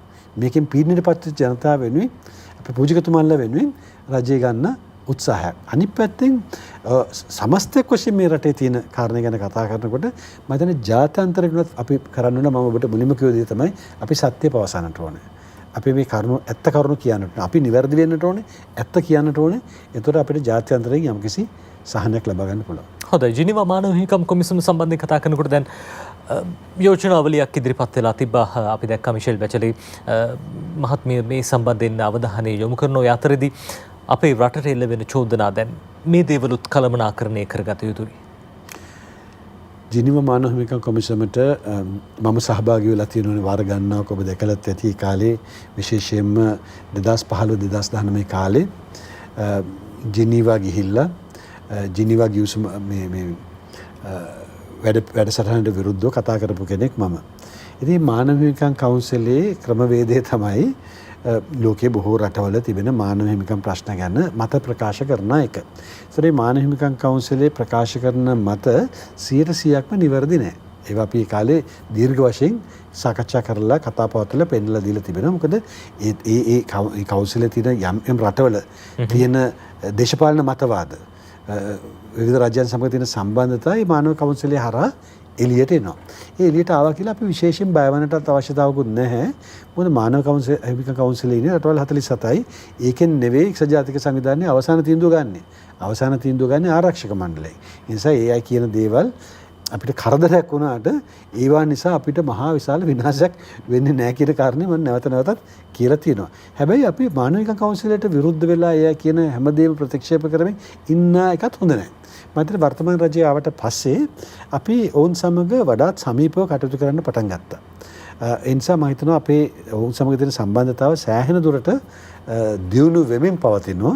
මම හිතනවා අපි ඉදිරියටත් ඒ කාරණේ කරගෙන යන්න ඕන. මොකද අපිට ලෝකෙන් ඈත් වෙලා තනියම ඉන්න බැහැ රටක් වශයෙන්. හොඳයි. ඔයතනමතුමා දැන් අපි දැක්කා ජනාධිපතිතුමන් බොහොම සාධනීය විදිහට පියවරක් ඉස්සරහට තියලා දෙමළ ඩයස්පෝරාව සමග සාකච්ඡා කරන්න සූදානම් වෙලා හිටියා. හැබැයි එහිම කතා කරන්න ඉඳපු දෙමළ ඩයස්පෝරාව මේ රජයට එරෙහිව ජනාධිපතිතුමාට එරෙහිව සුප්‍රකට සටන් පාටේට පක්ෂව රට පුරා පෙළපාලිදියත් කළා. සමහර විට චෝදනාවක් තියෙන බොහෝ අපි දැක්ක පහුගිය කාලේ පුරාම දේශපාලන ලෝකයේ බොහෝ දෙනෙක් කෙනුත් චෝදනාවක් තිබ්බා මේ දෙමළ ඩයස්පෝරාවත් දැන් අපේ රටේ පැවැත්වෙන විරෝධතාවලට උදව් කරනවා. මොකද්ද ඔබතුමාගේ මේ පිළිබඳ කියවීම? විශේෂයෙන් ලෝකේ රටවල් රැසක විරෝධතා පැවැත්වෙනත් අපි දැක්කා මේ අතරේදී. ඒක මම හිතන්නේ ඉතින් සාමාන්‍ය තත්ත්වයක්. හුඟක් අය බොරදී මාළු බාන්න උත්සාහ කරනවානේ.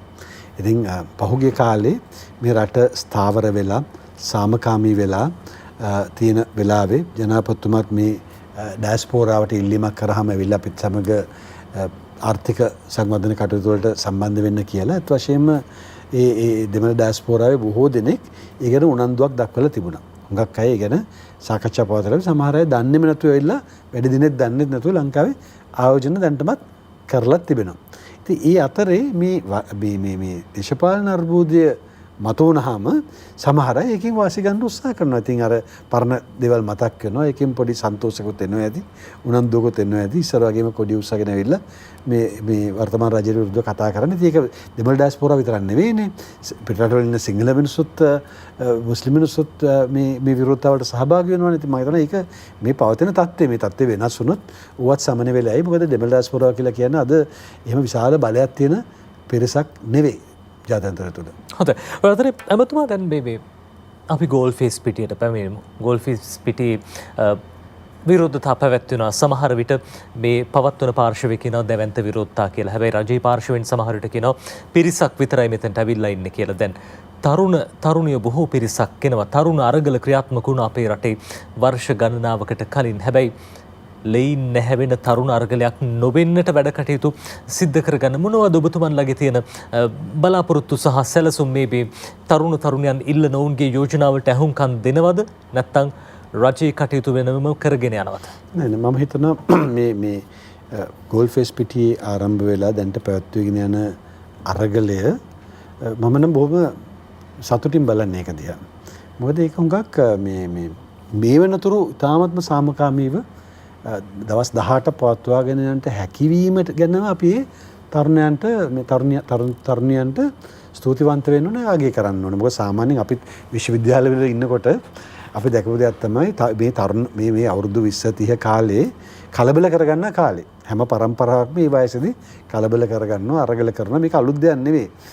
අපි හිතනවා අපි විතරයි මේක කරන්න කියලා. මොකද ඉතිහාස පුරා අපේ දෙමාපියෝ පවා ඒක කරලා තියෙනවා. හැබැයි ඊටාම පහසුවෙන් තරුණ පිරිස මේ කලහකාරී වෙලා මේ වැඩි ප්‍රශ්න ඇති කරගන්න. නමුත් මේ අරගලේ මේ දවස් 18ක් එහෙම කරන්නේ නැතුව සාමකාමීව කරගෙන ගිය එක මම හිතන්නේ බොහොම ආදර්ශමත් කරුණක් කියලා අපි මම දකින පුද්ගලෙක්. දේශපාලන වශයෙන් නෙවෙයි. ඊට අමතරව අපි දකිනවා එතන හුඟක් අර මේ හුඟක් නිර්මාණශීලී කටයුතු සිද්ධ වෙනවා. ඒකත් හොඳයි. මේ අරගලේ අපතේ ගිහිලා නැහැ. මොකද මේකෙන් මේ රට තුළ යම්කිසි දේශපාලන මතයක් ගොඩනගන්න විශේෂයෙන්ම පාර්ලිමේන්තුව තුළ මේ සංවාදය හැදෙන්නට යම්කිසි බලපෑමක් කරලා තියෙනවා කියලා මම විශ්වාස කරනවා. ඒ වගේම මේ පහුගිය කාලේ ජනාධිපතිතුමා ඇතුළු රජය ගත්ත සමහර තීන්දුව විශේෂයෙන්ම මේ කැබිනට් මණ්ඩලය පවා ඇති කරපු තීන්දුවට මම හිතනවා මේ අරගලේ යම්කිසි දායකත්වයක් තිබුණා. ඉතින් අපි අවසානයේදී මේ හැම දෙයක්ම බලන්න ඕනේ සුබවාදීව. අපි සුබවාදීව බලලා මේ අවසානයේදී මේ රට අයිති මේ තරුණ පරපුරට ඒ නිසා අපි මේ ඒ අය ඉල්ලන වෙනස දෙන්නට උත්සාහ කරන්න ඕනේ. ඒ අය පමණ නෙවෙයි අපිත් කියව වෙනස තමයි. අරගලේ පටන් ගන්න උගක් කලින් අපි සෞභාග්‍ය දැක්ම ප්‍රතිපත්ති ප්‍රකාශ ලියද්දී ගෝඨාභය රාජපක්ෂ මහත්මයා ජනාධිපතිවරයා කරන මහන්සියේදී අපේ රටේ අති විශාල බහුතරයක් ඉල්ලපු වෙනසම තමයි මේ ඉල්ලන්නේ. දූෂණයෙන් තොර පිරිසිදු රටක්. නේ තමුන්ට ආදරෙන් ජීවත් වෙන්න පුළුවන් සංවාදිත රටක්. ඉතින් ඒක මම හිතන අවසානයේදී සියලු දෙනාගේම කැමැත්ත. ඉතින් අපි ඒ වැඩේ ඉස්සරහට කරගෙන ගිහිල්ලා ඒ අය ඉල්ලන දේ දෙන්නට උත්සාහ කරමු. හොඳයි. අපිට තව බොහෝ දේ කතා කරන්න තියෙනවා. ඊට කලින් අපි සූදානම් විරාමයක් ලබන්න. හිතවතුනි, ඔබ නැවතත් එකතු වෙන්නේ තීරණය සජීව සංවාදයේ සමගින්. අද තීරණයේ නියෝජනය ජනමාධ්‍ය අමාත්‍ය ආචාර්ය නාලක ගොඩේහවා මැතිතුමන්. එතුමන් එක්ක අපි බොහෝ දේ කතා කළා. ඒ අතරදී නාලක ගොඩේහවා මහත්මයා මේ දැන් විරාමයට යන්න කලින් ඔබතුමන් සඳහන් කරපු කාරණාව තරුණ අරගලයන්ට ඉඩ දිය යුතුයි. තරුණයන්ගේ ශක්තිය රටේ ආර්ථිකයේ අනාගතය සාර්ථක කරගන්න දායක කරගන්න ඕනේ කියන කාරණාව. රටේ ජනතාව පතපු වෙනස විශේෂයෙන්ම ඔබතුමන්ගේ වචන වලින් කිව්වොත් එහෙම අද දවසේ මාධ්‍ය හමුවේදී ඔබතුමන් සඳහන් කළා this is the system change that we have been always talking about. මේ අපි නිතරම කතා කරන system change එක දැන් සිද්ධ වෙමින් පවතිනවා කියන කාරණාව. දැන් system එකක් change කරන්න ඔබතුමන්ලා පටන් ගත්තේ මේ ජනාධිපතිවරණේ ආරම්භක කාලයේදී 2019 අවුරුද්දේ ගෝඨාභය රාජපක්ෂ මැතිතුමන් ජනාධිපතිවරයා විදිහට තෝරගෙන ඉන්න අනතුරුව මහ මැතිවරණය පවත්වනවා. මේ සියල්ලත් එක්කම සිස්ටම් චේන්ජ් එකක් රටේ ජනතාව බලාපොරොත්තු වුණා. ව්‍යත්මග සංවිධානයේ රටේ ඉන්න ව්‍යත් බුද්ධිමත් පිරිස පාර්ලිමේන්තුවට ගෙනෙන්න ලොකු දායකත්වයක් දුන්නා. දැන් ව්‍යත්මගට සිද්ධ වෙලා තියෙන්නේ මොකද්ද? මොනවද ව්‍යත්මකින් දැන් සිද්ධ කරන කාර්යභාරය? ව්‍යත්මග කියලා කියන්නේ ගෝඨාභය රාජපක්ෂ මහත්මයා ජනාධිපතිවරයා වන්නට පෙර ඔහු සමග 2016 විතර ඉඳලා එකතු වෙච්ච වෘත්තිකයන් පිරිසක් විසින් හදාගත්ත බුද්ධි මණ්ඩලයක්. ඒතර මේ බුද්ධි මණ්ඩලයේ තුල මමත් හිටියා. මම උගක්ම සක්‍රීය දායකත්වයක් ලබා දුන්න ඒ වෙලාවේ ඒක සංවිධානයක් වශයෙන් ගොඩනංවන්නට. ඉතින් මම පමණක් නෙවෙයි තව බොහෝ දෙනෙක් ඒකට එකතු වුණා. 2019 ගෝඨාභය රාජපක්ෂ ජනාධිපති අපේක්ෂකයා වශයෙන් ඉදිරිපත් වෙලා එතුමා ජනාධිපතිවරණේ ජයග්‍රහණය කරන්නට පැහැදිලිවම මේ වෘත්තිකයෝ විශාල දායකත්වයක් දුන්නා. ඒ අය මම කියන්නේ විශාල ඡන්ද ප්‍රමාණයක් එකතු කරා කියලා. නමුත් අපි දන්නවා ඊට කලින් පැවතිච්ච පළාත් පාලන මැතිවරණයේදී මේ ශ්‍රී ලංකා පොදු ජන පෙරමුණ ලබාගෙන තිබුච්ච ඡන්ද ලක්ෂ 50ට ඒක 69ට වැඩි වුණානේ. ඉතින් එතනදී පැහැදිලිවම යම්කිසි දායකත්වයක් කොච්චරද කියලා අපිට කියන්න බෑ. නමුත් පැහැදිලිවම යම්කිසි දායකත්වයක් ඒ සංවිධානය විසින් ලබා දුන්නා. හැබැයි ඊට පස්සේ ජනාධිපතිතුමා වශයෙන් එතුමා පත් වුණාට පස්සේ ඒ ව්‍යත්මකට සාධාරණත්වයක් ඉෂ්ට වුණා කියලා මම විශ්වාස කරන්නේ. මම මේක පිට කලිනුත් කියලා තිබෙනවා. මොකද රාජ්‍ය පාලනයේදී ව්‍යත්මකට අවස්ථාව ලැබුණේම නැති තරම්. උදාහරණයක් වශයෙන් අපි දන්නවනේ කැබිනට් මණ්ඩලයෙන් රටේ ජනාධිපතිතුමා සහ විධායකයෝ වන්නේ කැබිනට් මණ්ඩලය තුල පළවෙනි කැබිනට් මණ්ඩලේ ව්‍යත්මක සංවිධානයේ කිසිම කෙනෙක් හිටියේ නැහැ. පසු කාලයක අපිත් සමග හිටපු ආරම්භක සමාජිකයෙක් වෙන සරත් විරසේකර මහත්මයාව ගත්තා. ඒත් එක්කේ නැහැ. 30 දෙනෙක්ගෙන් එක්කෙනෙක් පමණයි හිටියේ. දැන් ඊළඟ මේ මට්ටම වන ලේකම්වරු ගත්තාම ලේකම්වරු ශාල සංඛ්‍යාවක් අතරින් 3-4 දෙනෙක්වත් හිටියේ නැහැ ව්‍යත්මක සංවිධානයේ. සභාපතිවරු ගත්තාම දැන් අපි දන්නවා ලංකාවේ සංස්ථා සභාපතිවරු ඉන්නවා 200ක් පමණ. මේ ව්‍යත්මක සංවිධානයේ හිටියේ 25ක් විතර වගේ. ඒ කියන්නේ ඉතාමත්ම සුළු පිරිසකට තමයි ව්‍යත්මක සංවිධානයේ අවස්ථාව ලැබුණේ අලුතෙන් පිටවපු රජය තුල. නමුත් හරිම පුදුමාකාර විදියට රජයේ මොනවා හරි තැනක අසාර්ථක වෙනවා නම් මේ ව්‍යත්මක නිසා වෙන්නේ කියලා කියන්න පටන් ගත්තා. මේ එහෙම මතයක් ගොඩනගන්න පටන් ගත්තා. මේ හරියට මේ රට දුවන්නේ ව්‍යත්මක සංවිධානයේ වගේ මතයක් ගොඩනගන්නට සමහර අය උත්සාහ කරන එක බොහොම සාර්ථකව ජනගත කරා. ඒ කියන්නේ මේ විපත්මක කිය මේ පෞද්ගලික කාලේ වෙච්ච හැම දෙයකටම ව්‍යත්මකට ඇඟිල්ල දික් කරන්නේ. නැත්නම් අත් වශයෙන්ම අනිත් පැත්තට බැලුවොත් ව්‍යත්මකෙන් දාපු සභාපතිවරු, ව්‍යත්පල්වලින් දාපු ලේකම්වරු අති බහුතරයි. ඉතාමත් හොඳට වැඩ කරා. එකෙනෙක් දෙනක සාර්ථක වුණා. නැත්නම් අති බහුතරේ ඉතාමත් හොඳට වැඩ කළා. අදත් ඉතාමත්ම සාර්ථකව ප්‍රතිඵල පෙන්වමින් ඉන්න. මම නම් වශයෙන් කියන්නේ මොකද මට කාවරේ මග හැරුණොත් ඒකට අසාධාරණ නිසා. නමුත් මම වගකීමෙන් කියනවා අපි දාපු කිහිප දෙනා ඉතාමත්ම හොඳට වැඩ කරලා තියෙනවා. අදත් වැඩ කරගෙන යනවා. ඒ අතරේ අසාර්ථක වෙච්ච කිහිප දෙනෙක් ඉන්නවා. ඒක තමයි ඒක ඕන වෙලාවක වෙන්න පුළුවන්. හැබැයි මම හිතනවා මෙවර මේ රජයේ සිද්ධ වෙන සංශෝධනත් සමග අපි අර ඉල්ලපු දේ වෙනස වෙන්න පටන් ගන්නවා. අද කැබිනට් මණ්ඩලයට උගතුන් එන්න පටන් ගන්න තියෙනවා, තරුණයන් එන්න පටන් ගන්න තියෙනවා. ඒක මම අදහස් කරන්නේ ඉස්සර කැබිනට් මණ්ඩලයේ උගතුන් හිටියේ නැහැ, තරුණයන් හිටියේ නැහැ කියලා. නමුත් සාපේක්ෂව අද බලන්න මේ අධ්‍යාපන සුසුකන් ලැයිස්තුව දැන් බලුවම අලුත් කැබිනට් මණ්ඩලේ ඒක පැහැදිලිවම ඉදිරියෙන් ඉන්න. ඊට පස්සේ තරුණයි ක්‍රියාකාරී. අපි දන්නවා දැනටම මේ දවස් 2-3 ඇතුළත සමහර තරුණ ඇමතිවරු මේ රටේ හොඳ පිළිගැනීමක් ඇති වෙන විදිහට වැඩ පෙන්වන්නට පටන් ගන්න තියෙනවා. ප්‍රශ්න විසඳන්න පටන් ගන්න තියෙනවා. අපි මේ වෙනසම මම හිතන ආයතන වලත් කරන්න ඕනේ. මේ සියල්ල වෙනස් වෙන්නට ඕනේ. අවස්ථාව දෙන්නට හැමතැන් වලම වැඩි වශයෙන් ව්‍යත්මක වෙන්න අවශ්‍ය නැහැ. වෘත්තිකයන්ට අවස්ථාව දෙන්නට ඕනේ. මොකද මේ කවුරු හෝ ඉතාමත්ම සාර්ථකව ජනගත කරා මත මේ වෘත්තිකයන්ට වැඩ බෑ කියලා. ඒක වෙන්න බෑනේ. වෘත්තිකයෝට තමුන්ගේ වැඩ කරන තැන්වල තමුන්ගේ කටයුතු සාර්ථකව කරලා මේ යම්කිසි තැනකට ආපු වෘත්තිකයන්ට මේක කරන්න බෑ කියලා කියන මතය මම පිළිගන්නේ. වැඩ බැරිය ඇතින්නවා ඉන්න ඇතින්නවා. මම නම් අදත් විශ්වාස කරනවා අපි වැඩි අවස්ථාවක් දෙන්න ඕනේ කියලා මේ ඇයට. දැන් ඔබතුමන් ආර්ථික විද්‍යාව පිළිබඳව ආචාර්ය උපාධියක් තියෙනවා. ආර්ථික විද්‍යාව පිළිබඳ දැනුම ඇති කෙනෙක්, වෘත්තිකයෙක්, ඉංජිනේරුවරයෙක්, වරලත් කනක අධිකාරිවරයෙක්, අර කිව්වා වගේ ඔබතුමන් වරලත් අරවිකරුවෙක්. දැන් ඉතිහාසය විමසනකොට පිරික්සනකොට ඇමතුමා අපේ රටේ දැන් ආර්ථික අර්බුදය පිළිබඳව චෝදනා දැන් බොහෝ වෙලාවට අපි දකින්නේ මේ වත්මන් රජයේ මේ ආසන්නතම සිදුවීම් වලට ආසන්නතම ක්‍රියාකලාපයන්ට ඈඳා ගන්නට උත්සාහ කරනවා. හැබැයි ඔබතුමාගේ කියවීම අනුව ඔබතුමාගේ මතය අනුව මේ ආර්ථික අර්බුදය පටන් ගන්නේ කොතනින්ද? මේ රජයේ ජනාධිපතිතුමා බලයට පත් වෙලා අලුත් ඇමති මණ්ඩලයක් කැබිනට්ටුවක් පත් වුණාට පස්සේද මේක ආරම්භ වෙන්නේ 2019-20 කාල සීමාවෙදී නැත්නම් ඊට කලින්ද මේ ආර්ථික අර්බුදය ඇති වෙන්නේ? මේක කතා කරන්න ගියොත් පැයක් විතර කතා කරන්න වෙනවා නජිත්. මොකද මේකේ ගාක් ඉස්සරහට ඉතිහාසය යනවනේ. දැන් මේ ආසියානු කලාපය තුල සිංගප්පූරුව, මැලේසියාව, දකුණු කොරියාව වගේ රටවල් තාමත්ම දුප්පත් මට්ටමකින් ඉඳලා තාමත්ම දියුණු රටවල් බවට පත්වෙච්ච යුගය. ඒ කියන්නේ 70 දශකයේ 80 දශකයේ අහිමි කරගත්ත රටක් අපි. එතකොට මේ ප්‍රශ්නේ එතෙන් යනකම් යනවා. මොකද ඒ රටවලට වඩා ඉස්සරහින් තිබුණේ ආර්ථික වශයෙන් අපේ රට. නැවත අපි එදත් අපේ අවස්ථාවන් අහිමි කරගත්ත රටක්. සිංගප්පූරු අග්‍රාමාත්‍යවරයා කිව්වේ සිංගප්පූරුව ලංකාවට කොළඹ වගේ කරන්න ඕන කියලා කිව්වා. ලංකාවට හුවාපු වෙලා 1960 ගණන් වල. ඉතින් ඒ නිසා මේ අපි වැරදි හොයන්න ගියොත් කවුද මේක වරද්දාගත්තේ කියලා මම හිතන්නේ නිදහසෙන් පස්සේ ආපු හැම රජයක්ම වගේ මේකට වගේ කියන්නට ඕනේ. නමුත් අද තියෙන වර්තමානයේ තිබෙන අර්බුදේ අපි බැලුවොත් අද වර්තමානයේ තියෙන විශාල ණය අර්බුදයන් මේ සියල්ල ණය අර්බුදයක් මත තමයි රඳාපවතිනේ. ඒ ණය අර්බුදය මම හිතන්නේ දැන්ට අවුරුදු 12ක පමණ කාලයකට පස්සට ගිහිලා තමයි අපිට කතා කරන්න පුළුවන් වන්නේ.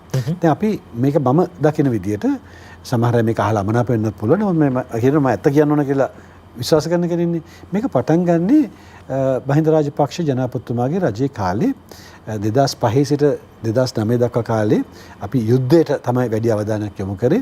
මොකද යුද්ධය ජයග්‍රහණය කිරීම තමයි වෙලාවේ රටේ වැදගත්ම දේ වුණේ. ඒක කරාට පස්සේ පටන් ගන්නවා විශාල සංවර්ධන යුගයක්. 2009 2014 කාලේ. ඒ සංවර්ධනය සඳහා විශාල වශයෙන් ණය ලබා ගන්නු ලබනවා.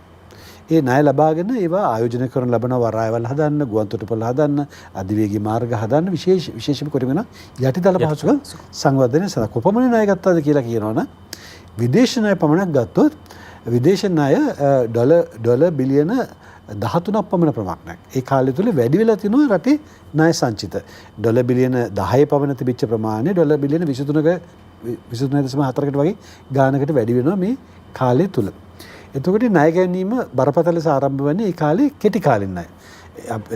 කෙටි කාලින ණය කියන්නේ වාණිජ ණය ඩොලර් බිලියන 5ක් ඒ කාලය තුල ගනු ලබනවා. ඊට පස්සේ එනවා ඊළඟ රජයේ බලයට. ඒ අය එන්නේ පසුගිය රජයේ ණය ගැන බරපතල යෝජනා කරමින්. මේ රට ණය උගුලක පටවලා තියෙනවා කියලා රනිල් වික්‍රමසිංහ මහත්මයා කියනවා. හැබැයි එතුමා ඇවිල්ලා මේ උගුල ලිහන්නේ නැහැ. එතුමා මේ උගුල තවත් පටලනවා රට. බරපතල ලෙස පටලනවා. දැන් මහින්ද රාජපක්ෂ මහත්මයා කාලේ ඩොලර් බිලියන 5ක වාණිජ ණය ලබාගෙන තිබෙනවා නම් රනිල් වික්‍රමසිංහ මෛත්‍රීපාල සිරිසේන මහත්මයාගේ රජය එහෙම යහපාලන රජය ඩොලර් බිලියන 12.5ක් වාණිජ ණය ලබා ගන්නවා. එහෙනම් අර වගේ දෙගුණයකට වඩා වාණිජ ණය ලබා ගන්නවා. ඊට අමතරව යහපාලන රජයේ කාලේ ඊට කලින් අවුරුදු 5ට සාපේක්ෂව ඇමරිකානු ඩොලර් බිලියන 9ක පමණ ඉතුරුවක් වෙනවා තෙල් වලින්. මොකද තෙල් මිල විශාල වශයෙන් මේ කාලේ අඩු වෙනවා. නැත්නම් ඒකිනුත් ප්‍රයෝජනයක් ගන්නෙ නැහැ. මොකද ඒ ප්‍රයෝජන ගන්න නැහැ කියලා මම කියන්නේ 2014 තිබිච්ච විදේශ සංචිත ප්‍රමාණය 2019 වෙනකොට අඩු වෙලා. දැන් මේක වැඩි වෙන්න ඕනේ. දැන් අර තෙල් වලින් ආපු ඉතුරුවත් අඩුම ගන්න එතන යන්න එපා. ඒ මොනවත් වෙන්නේ අඩු වෙලා ඇමරිකානු ඩොලර් බිලියන 8.3ක තිබිච්ච සංචිත 2014 2019 ඉවරට ඇමරිකානු ඩොලර් බිලියන 7.6ට බැහැලා. ඒතකොට ගෝඨාභය රාජපක්ෂ ජනාධිපතිතුමා බලයට එනකොට ලංකාවේ විදේශ සංචිත තිබෙන්නේ ඇමරිකානු ඩොලර් බිලියන 7.6යි. බොහෝම සුළු ප්‍රමාණයක් තමයි තිබෙන්නේ. දැන් අර කලින් ආපු සංවර්ධනය මහින්ද රාජපක්ෂ මහත්මයාගේ කාලේ ආපු සංවර්ධනයේ දිගටම ගියා නම් සංචිත තියෙනුන අඩු ගන්න ඩොලර් බිලියන 16ක වගේ ප්‍රමාණයක. ඒ නිසා අපි කතා කරන්න ඕනේ අඩු වෙච්ච ප්‍රමාණය විතරක් නෙවෙයි අහිමි වෙච්ච ප්‍රමාණය. මොකද සංචිත එන්න වැඩි වුණා. මහින්ද රාජපක්ෂ මහත්මයාගේ කාලේ ඩොලර් බිලියන බලයෙන් තිබුණේ ඩොලර් බිලියන 2.5 වගේ 5ක ප්‍රමාණයක්. යුද්ධෙකුත් කරලා අර සංවර්ධනයත් කරලා සංචිත 8.3 ගෙනිලා තිබුණා. ඊට පස්සේ මොනවත් නැතුව කිසිම සංවර්ධනයක් නැතුව බලන්න ඒකල කිසිම සංවර්ධනයක් නැතුව සංචිත අඩු වෙලා. ඉතින් ඒක විශාල ප්‍රශ්නයක් වුණා වර්තමාන රජයේ බලයට එනකොට. ඔබතුමලා දැන් පාර්ලිමේන්තුව නියෝජනය කරන මහජන නියෝජිතයන් විදිහට මේ සල්ලි වලට වෙච්ච දේවල් ගැන හෙව්වේ නැද්ද? මොකද්ද මේ පිටිපස්සේ තියෙන්නේ? මේ සල්ලි පිටිපස්සේ තිබෙන්නේ පැහැදිලිවම අසීමාන්තික නාස්තිය හා දූෂණය. ඒ කියන්නේ මේ සල්ලි වලින් හරියාකාරව ප්‍රයෝජන නොගැනීම. මේවා ඒ කියන්නේ මේ නාස්තිය හා දූෂණය කියලා මම කියන්නේ මුදල් ණයට ගත්තට කමන්නේ. මේ මුදල් වලින් අපි ආදායමක් උපයන්න ඕනේ. ඔබ ආදායමක් උපයන්න නැතුව ඒක වියදම් කරනවා නම් ඒක නාස්තියක්. ඔබ උනත් ඒ මොන ණයක් අරගෙන ඒක කාලා බීලා වියදම් කරනවා නම් එහෙමත් නැත්නම් කාර් වලට ටෙලිෆෝන් වලට වියදම් කරනවා නම් ඒක නාස්තියක්. මොකද ඔබ ඒක ආදායමක් උපයන්නේ නැහැ. අනිත් පැත්තට අපි බොහෝ දෙනෙක් එකඟ වෙනවා මමත් එකඟ වෙනවා මේ ලබාගත් මුදල් සියල්ලම රටේ සම්පත් උත්පාදනයට ගිය පාටක් පේන්නේ නැහැ. සෑහෙන මුදල් ප්‍රමාණයක් මේ සෑම රජයක් යටතේම යම්කිසි දූෂණ ක්‍රියා නිසාත් රටට හිමිලා තියෙන නිසා මේ නාස්තිය දූෂණ දෙකම තිබිලා තියෙනවා. මේක එක රජයකට ලඝු කරන්න එපා. මේක හැම රජයක් යටතේම තිබිලා තියෙනවා විවිධ ආකාර වලට. එතකොට දැන් අපි මේ රජාවට පස්සේ වුණේ අපිට අනපේක්ෂිත දෙයක් වුණානේ කොරෝනා ප්‍රශ්නාව එක පැත්තකින්. ඒ නිසා සංචාරක ව්‍යාපාරයේ විදේශ ප්‍රේෂණ ආයෝජන වගේ අපිට තිබිච්ච ආදායම් නැති වෙලා ගියා. අපිත් වරදක් කරා අර අලිසබ්රි මුදලැමතුමාත් කිව්වා වගේ ගිහිල්ලා බදු අඩු කරගත්තා. ඒකට මම සම්පූර්ණ විරුද්ධ වුණා. මම ඒක ප්‍රසිද්ධිය කියලා තියෙනවා අවස්ථා ගණනාවකම මේ බදු අඩු කිරීමේ යෝජනාව ආපු වෙලාව මම සම්පූර්ණ විරුද්ධ වුණා. මම කිව්වා වගේම බදු අඩු කිරීම නිසා අපිට වසරකට රුපියල් බිලියන 600ක් පමණ ප්‍රමාණයක් නැති වෙලා ගියා. ඒ අපි කරගත්ත වැරදි. ඉතින් අරගොල්ලෝ ආර්ථික සංවර්ධන වේගය 5.5 නම් 2.1ට අඩු කරලා තිබුණේ අවුරුදු 5 තුළ. ඒ නිසා අපි දුර්වල කරලා තිබිච්ච ආර්ථිකයක් අපිත් තවත් වටගත්ත මේ බදු අඩු කරන්න ගිහිල්ලා ඊළඟට අර බිමට වැටලා හිටපු අපිට අර ගහෙන් වැටිච්ච මිනිහට ගොන යන්න වගේ කොරෝනා වසංගතය ආවා. ඉතින් ඒකින් අර්බුදේ තවත් තීව්‍ර වුණා. ඉතින් මෙන්න මේ වගේ කරුණු කාරණා රාශියක් එකතු වෙලා තමයි අද අපි මේ සිටින වර්තමාන ආර්ථික අර්බුදේ නිර්මාණය වන්නේ. හොඳ. දැන් ඔබතුමන්ලගේ මේ විශේෂම කැබිනට් මණ්ඩලයේ සාකච්ඡා අතර දැන් ඉදිරියේදී සැලසුම් මොනවාද තියෙන්නේ මේ ආර්ථික අර්බුදයෙන් ගොඩ එන රටේ ජනතාව විදිහට බලන් ඉන්න මොනවද සැලසුම් දැන් විශ්වාසය ඇති කරගන්න සැලසුම් තියෙන්න ඕනි ජනතාවට. අර ඔබතුමා කිව්වා වගේ ඇත්ත කියන්න ඕනේ මොනවද ඉස්සරහට කරන්න බලාපොරොත්තු වෙන්නේ කියලා. දැන්ටමත් එවැනි මාර්ග සිතිමක් තියෙනවද? අපි දැක්ක පාර්ලිමේන්තුවේ පහුගිය සතියේ දිනේෂ් ගුණවර්ධන සභානායකතුමන් සඳහන් කරන මුදල අමාත්‍යවරයා දෙවියනට පැමිණියාට පස්සේ ඉදිරි මාර්ග සැලැස්මක් එතුමා එළි දක්වයි කියලා එහෙම සූදානමක් තියෙනවද? ඊයේ දවසේ පිළිබඳව කතා වුණාද?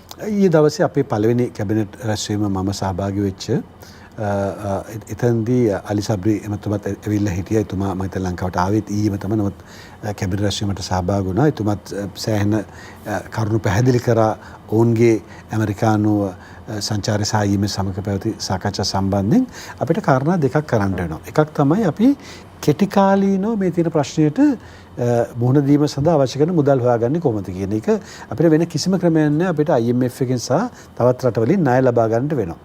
එතකොට අර අපි කතා කරන්න අකමැති ණය කියන දෙයට අපිට නැවත යන්නට සිද්ධ වෙනවා. හැබැයි ඕක දිගටම කරගෙන යන්න බෑ. අපිට හැම අවුරුද්දම ණය ගන්න බෑනේ මේ විදිහට. ඒ නිසා අනිවාර්යයෙන්ම අපි අපේ ආදායම් වැඩි කරගන්න ක්‍රම වේදවලට යන්නට ඕනේ. අපිට විදේශ මුදල් ලංකාවට ගලා එන ක්‍රම තියෙන්නේ ප්‍රධාන වශයෙන්ම සංචාරක ව්‍යාපාරේ අපනයනින් ඊළඟ සංචාරක ව්‍යාපාරෙන් විදේශ ප්‍රේෂණ වලින් විදේශ ආයෝජන වලින් ඒ වගේම තවත් තියෙනවා අපේ ලංකාවේ සිදුවෙන ව්‍යාපෘති සඳහා අපිට ලැබෙන මුදල් විදේශ මුදල් ඒවා හරහා මේ විදේශ මුදල් ලංකාවට එනවා. ඉතින් මෙන්න මේවා තේරුම් අරගෙන ඒවා වර්ධනය කරගන්න අපි තුල මාර්ග සැලැස්මක් තියෙන්න ඕන. මම හිතනවා මුදල් ඇමතිතුමා මේ මාසේ 4 වෙනිදා පාර්ලිමේන්තුවේ ප්‍රකාශයක් කරන විට ඔහුගේ සැලැස්ම කියාවි. මොකද මම මුදල් අමාත්‍යාංශයේ නැති නිසා මම මේක කියන එක සුදුසු නෑ. හැබැයි මම ඊයේ කැබිනට් මණ්ඩලයේදී යෝජනාවක් කරා අපි මේ ජාතික ප්‍රමුඛතා 6ක් තෝරගන්නට ඕන කියලා මම යෝජනාවක් වශයෙන් කිව්වා. මොකද මේ වෙලාවේ අපිට තියෙන මූලිකම ප්‍රශ්නේ මේ රටේ මේ විදේශ මුදල් ප්‍රමාණය වැඩි කරගන්න එකනේ. ඒ නිසා මම කිව්වා ජාතික ප්‍රමුඛතාව විදිහට පළවෙනිවම සංචාරක ව්‍යාපාරයේ ජාතික ප්‍රමුඛතාවක් කරන්න. මුළු රටම දැනුවත් කරන්න. අපි දැක්ක පහුගිය දවස්වල මේ කලබල ඇස්සේ අර බස් නතර කරලා සංචාරකෝ ඇතැම්ම 3-4 පයින් යවිදන මේ රටේ මිනිස්සු. මේ රටේ මිනිස්සු අපේ රටේ ප්‍රශ්න විසඳන්නට උත්සාහ කරන ගමන් කරන්නේ සංචාරකයන්ට මෙහෙමනම් ඒ අය සම්පූර්ණ වැඩේ වරද්දාගෙන තියෙන මේ සංචාරකෝ තමයි අපිට තියෙන පිහිට ඉස්සරහට මේ විදේශෙ මේ ගියේ නිසා සංචාරකයන්ට කරුණාවෙන් සලකන්න ඕන් ගෙන්නා ගන්න පිට රටින්නට අපි කියන ඩොලර් එවන්න කියලා ඒ වගේ අපි කියන්න පිට රටින්න අපේ රටට ආදරය කරන අයට ළඟපාතින්න යාළුවන්ට කියන්න ලංකාවට එන්න කියලා සංචාරකෝ එවන්න ඔයාලත් ලංකාවේ සංචාර ව්‍යාපාර ප්‍රවාදන උදව් කරන්න කියලා. අර ඔබතුමා කිව්වට දැන් විදුලි අර්බුදය ගෑස් ඉන්ධන මේ අර්බුදත් එක්ක තමයි සංචාරක කර්මාන්තයත් සිද්ධ කරන්න වෙලා තියෙන්නේ. හැබැයි දැන් අර්බුද ටිකෙන් ටික විසඳගෙන යනවා. දැන් ඊයේ සහ අද දවසේ අපි දැක්ක තෙල් පෝලිම් වල අඩුවක් තියෙනවා. හැබැයි මේ දේ දිගටම පවත්වගෙන යන්න ඕනේ. මම ප්‍රමුඛතාවය කියලා ඉවර කළා ඉන්න. ඔතෙන් ඉන්න ගල. සංචාරක ව්‍යාපාරය මම කෙටියෙන් කරා. සංචාරක ව්‍යාපාරය ඊළඟ විදේශ ප්‍රේෂණ ඒ විදේශ වලට රැකියා යාම වැඩි කරන එක මේ ස්කිල්ඩ් එම්ප්ලොයිස්ලා පුහුණු ශ්‍රමිකයන් යවන්න උත්සාහ කරන එක වැඩිපුර ඊළඟට ආයෝජන ලංකාවට එන ආයෝජන සහ ප්‍රධාන වශයෙන් අපනයන. අපනයන අපිට $12 බිලියන් විතර මේ වෙලාවේ තියෙන මේක මීටරට හුඟක් ඉස්සරහට ගෙනියන්න පුළුවන් අපේ රටේ තියෙන මේ රෙඩ් ටේප් රතු පටි කපලා දාලා මේ ආයතන වලට තියෙන බාධා ඉවත් කරලා හරියට මේ රටේ තියෙන ආයතන වලට දියුණුවට උත්සාහ දෙනවා. ඊටු දෙක තමයි මේ රටේ තිබෙන මේ වියදම අඩු කිරීම. මම දැක අද වන විට මේ වන විට මුදල් අමාත්‍යාංශයෙන් චක්‍රලේඛනයක් නිකුත් කරලා තියෙනවා රාජ්‍ය වියදම් අඩු කර ගැනීම. අනික තමයි මේ නාස්තිය හා දූෂණය වළක්වාගෙන. ඒක මම ගෝගේ ජාතික ප්‍රතිපත්තියක් කරගෙන ඔබතුමාලා මාධ්‍ය ආයතන සියලු දෙනාම එකතු වෙලා මේ දූෂණ ක්‍රියාවලිය යෙදෙන මේ නාස්තිය කරන අයව රටට හෙළිදරව් කරන්න ඕනේ. හෙළිදරව් කරලා මේක පාලනය කරන්න අපි උත්සාහ කරනවා. මෙන්න මේ ජාතික ප්‍රතිපත්ති 6 හඳුනා දෙන්න කියලා මම ඊයේ කැබිනට් මණ්ඩලයේදී ඉල්ලීමක් කරා. ඔබතුමා හැබැයි මේ තියෙන තෙල් ප්‍රශ්නය, ගෑස් ප්‍රශ්නය අපිට විසඳා ගන්න පුළුවන් වේද කියලා. ඒ විසඳා ගන්න පුළුවන් අපිට මේ අවශ්‍ය කරන කෙටි කාලින මුදල් ටික ලැබුණාම. මොකද මේ වෙලාවේ අපි ක්‍රම කීපයකටම ඒවා සඳහා මුදල් සාකච්ඡා කරන එක පැත්තකින් ඉන්දියාව සමග කරන සාකච්ඡා, ඒ වගේම IMF අනිකුත් ද්විපාර්ශ්වික සාකච්ඡා, චීනත් සමගත් අපි සාකච්ඡා කරමින් ඉන්නවා. තාම ඒකේ ලොකු සාර්ථකත්වයක් නැති වුණත් මම හිතන්නේ මුදල් අමාත්‍යාංශ මේක දිගටම කරගෙන යාවි. ඉතින් අපි විශ්වාස කරනවා මේ ප්‍රශ්න අපිට ඉදිරියට විසඳ ගන්න පුළුවන් කියලා. ඉතින් ඒකට අපිට රටපැත්තෙනුත් මේ යම්කිසි ස්ථාවරත්වයක් අවශ්‍යයි. මම දිගටම කිව්වා වගේ මේ කාරණේදී හැමෝම එකතු වෙන්නට ඕනේ. හොඳයි. අර ඔබතුමන් විදේශ රටවල් පිළිබඳව කතා කරපු හින්දාම දැන් චීනය එක් පසකින්, ඉන්දියාව තවත් පසකින්, ඇමරිකාව තවත් පසකින් බලාගෙන ඉන්නවා අපේ රට දිහා. දැන් අපේ රටේ අපි දැක රඹුකන ඇති වූ සිද්ධියෙන් පස්සේ ඇමරිකා තානාපතිවරිය විශේෂ නිවේදනයක් නිකුත් කරනවා ශ්‍රී ලංකාවේ තත්ත්වය පිළිබඳව දැඩි අවධානයෙන් සැලකිල්ලෙන් ඉන්නේ කියන කාරණාව පිළිබඳව. දැන් මේ සියලු ලෝකයේ ඉන්න බලවතුන් කොහොමද එමතුමා ඔබතුමන්ලගේ රජය කළමනාකරණය කරන්න හිතාගෙන ඉන්නේ? විශේෂයෙන්ම දැන් අපි දැක්ක ඉන්දියාව පාර්ශවයෙන් ඔවුන් ණය මුදල් ලබා දෙනකොට, ආධාර ලබා දෙනකොට අපේ රටේ ඇතැම් පාර්ශවයන්ගෙන් චෝදනාවක් එල්ල වෙලා තිබ්බ. දූපත් ඉන්දියාවට දෙන්න යනවා, මේ දීවර ගැටලුවට විසඳුමක් දෙන්න යනවා, අපේ මුහුදු කලාපේ ඉන්දියාවට දෙන්න යනවා. මේ නොයෙකුත් චෝදනා තියෙනවා. චීනයත් එලෙසමයි. අපි දැක්ක පහුගිය රජයේ කාලේදී හම්බන්තොට වරායේ චීනයට පවරලා දුන්න මේ දේවල් නොබිය යුතුයි කියලා හිතෙන දේවල්. හැබැයි ඔබතුමන්ලත් ඒ කරපු මෝඩ වැඩ කරන්න බලාපොරොත්තු වෙනවද? නැත්නම් මොකද්ද ඉස්සරහට කොහොමද මේ ලෝක බලවතුන් හරියට කළමනාකරණය කරගන්නේ? ඇත්ත වශයෙන්ම මේ ලංකාව භූගෝලීය වශයෙන් ගාක් අයට වැදගත් රටක් නේ. මේ ලංකාව තියෙන තැන එක පැත්තෙන් ඉන්දියාවට කිට්ටුයි. අනිත් පැත්තෙන් මේ චීනත් සමග තියෙන සම්බන්ධතාව. ඊළඟට ඇමරිකාවට මේ තියෙන මුහුදු මාර්ගය නිසා තියෙන වටිනාකම. ඉතින් මේ නිසා මේ සෑම රටකටම වගේ ලංකාව වැදගත්. එතකොට මේ හැම රටක්ම වගේ මම හිතන්නේ ලංකාව ආර්ථික වශයෙන් ප්‍රබල වෙනවාට එච්චර කැමැත්තක් දක්වන්නේ නැහැ. මොකද අපි ශක්තිමත් වෙන්නට අපි ස්වාධීන වෙන්නට තියෙන ඉඩ වැඩි. ඉතින් ඒ නිසා මම හිතනවා හැම කෙනෙක්ම වගේ අර අපි කියන යටිහිතින් සතුටු වෙනවා කියලා සතුටු නැති අපි මේ ආර්ථික අර්බුදයේ වැටලා දුර්වල රටක් වෙලා යැපෙන්නන් බවට පත් වෙලා ඉන්න කාරණේ. ඒක තමයි යථාර්ථය. අපි කනගාටුවෙන් වුණත් අපි ලැජ්ජාවෙන් වුණත් පිළිගන්නට ඕනේ අපි අද ඒ තත්වයට වැටිලා තියෙන්නේ. හැබැයි අපි යැපෙන්නන් බවට පත් වූ පමණින් අපි රට විකුණන්නට සූදානම් වෙන්නට හොඳ නැහැ. මොකද මේ රට මේ වර්තමාන પરම්පරාවට විතරක් නෙවෙයි අයිති. මේ රට අයිති තවත් પરම්පරා දහස් ගානකට ඉස්සරහට උපදින්න ඉන්න මේ රටේ. ඒ නිසා මොන දුෂ්කරතා ආවත් මේ රටේ සම්පත් ආරක්ෂා කරගන්න එක, මේ රටේ ස්වෛරීත්වය ආරක්ෂා කරගන්න එකත් අපේ වගකීමක් වෙනවා කියලා මම විශ්වාස කරනවා. මොකද දෙමාපියෙක් ආර්ථික අමාරුකම් තිබ්බා කියලා දරුවෝ විකුණන්නේ නැහැ නේ. ඉතින් ඒ වගේ අපි මේ රට ආරක්ෂා කරගන්න ඕනේ. ඒක අමාරුයි. මොකද අපිට හුඟක් බලපෑම් එනවා. අපිට හුඟක් දේවල් අපෙන් කඩා වඩා ගන්නට අනික උත්සාහ කරાવી මේ අවස්ථාවේදී මේ ඔයාලට මේ මුදල දෙන්නම් අපිට මේක දෙන්න කියලා. ඉතින් ඒවා දුෂ්කරතා මැද්දේ අපි කල්පනාකරණය කරගන්න ඕනේ. ඔය අතරේ දැන් එමතුමා ඉදිරියේදී විශේෂයෙන්ම දැන් ව්‍යවස්ථා සංශෝධනයක් පිළිබඳවත් කතා වෙනවා. 19න් 20ට ඇවිල්ලා 20න් දැන් 21ට යන්න ඕන කියන කාරණාව බොහෝ දෙනෙක් කියනවා. හැබැයි අර 19න් 20ට ආවේ ජනාධිපතිවරයාගේ බලතල වැඩි කරගත්තේ නිවැරදි තීන්දුව, ඍජු තීන්දුව ගන්න ඒ නායකයාට අවස්ථාව දෙමින්. හැබැයි 21න් මේ තත්ත්වය නැති වෙයිද? මොනවද 21 දැන් ඔබතුමන්ලා රජයක් විදිහට, ආණ්ඩුවක් විදිහට ඔබතුමන්ලගේ යෝජනා මොනවද? අපි දැක්ක පාර්ශව ගණනාවකින් යෝජනා ඉදිරිපත් වෙනවා. විපක්ෂයෙන් සමගි ජන බලවේගයෙන් එක්තරා ආකාරයක යෝජනා කිහිපයක් ඉදිරිපත් වෙනවා. ඒ අතරදී ස්වාධීන කණ්ඩායම් තවත් මතයක්, මෛත්‍රීපාල සිරිසේන මහත්මයා, උදේගම් මම්පිල මහත්මයා ඇතුළු පිරිස ඒ අතරදී යෝජනා ගණනාවක් ඉදිරිපත් වෙනවා. මොනවද ඔබතුමන්ලගේ තියෙන යෝජනා? අත් වශයෙන්ම කියනවා නම් අපි 19 වෙනි ව්‍යවස්ථා සංශෝධනයට එරෙහිව කතා කරපු අයනේ. විශේෂයෙන්ම 19 වෙනි ව්‍යවස්ථා සංශෝධනයේ ඡන්දයක් ලබා දුන්න ඔබතුමන්ලා 19 මම හිටියේ නෑ. නැත්නම් ඒ වෙලාවේ පාර්ලිමේන්තුවේ 200 මම හිතන්නේ 25 දෙනාගෙන් 223 දෙනෙක් කොහෙද ඡන්දය දීලා 19 සම්මත කරගත්තා. ඊට පස්සේ අපි ඒකට විරුද්ධව කතා කරපු අයනේ. අපි ඒකේ අඩුපාඩු පෙන්නලා දුන්නා. විශේෂයෙන්ම 19 වෙනි ව්‍යවස්ථා සංශෝධනයේ සම්මත කරපු ආකාරය සහ අවසාන මොහොතේ රිංගවපු යම් කරුණු කාරණා ගැන අපි විරෝධතාව තිබ්බා. ඉතින් ඒවා නිවැරදි කරගන්න කියලා තමයි 20 වෙනි සංශෝධනය එන්නේ. හැබැයි 20 වෙනි සංශෝධනයේ යම් කාරණා ගැන අපේ කණ්ඩායම තුලම ඒ කියන්නේ රජයේ 150 පමණ මේ කණ්ඩායම තුලම විවිධ පාර්ශ්ව තුල යම් චෝදනා තිබුණා. මේක අපි දාන්න නැතු ඉන්න තිබුණා. මේක වෙනස් කරගන්න තිබුණා ආදි වශයෙන්. දැන් මේ වන විට පාර්ලිමේන්තුව තුල නැවතත් මේ හඬ ප්‍රබලව එන පටන් ගන්න තියෙනවා. මේ 20 වෙනි සංශෝධනයේ අඩුපාඩු තිබෙනවා. අපි නිවැරදි කරගන්න ඕනේ කියන කාරණේ. ඉතින් ඒක එක කතා කරන එක විදියට. එකම දෙයක් නෙමෙයි. දැන් අද මේ වන විට සමග ජනබල වේගෙන් 21 සංශෝධනය කියලා පුද්ගලික මේ පක්ෂයෙන් ඉදිරිපත් කළ තියෙනවා 50 කෙටුම්පතක්. ඒ වගේම විජේදාස රාජපක්ෂ මැතිතුමා පුද්ගලික മന്ത്രിවරයෙක්ගේ යෝජනාවක් විදියට තවත් කෙටුම්පතක් ඉදිරිපත් කළා තියෙනවා. ඒකට අර 41 දෙනාගේ කණ්ඩායම සහාය දෙනවා කියලා තියෙනවා.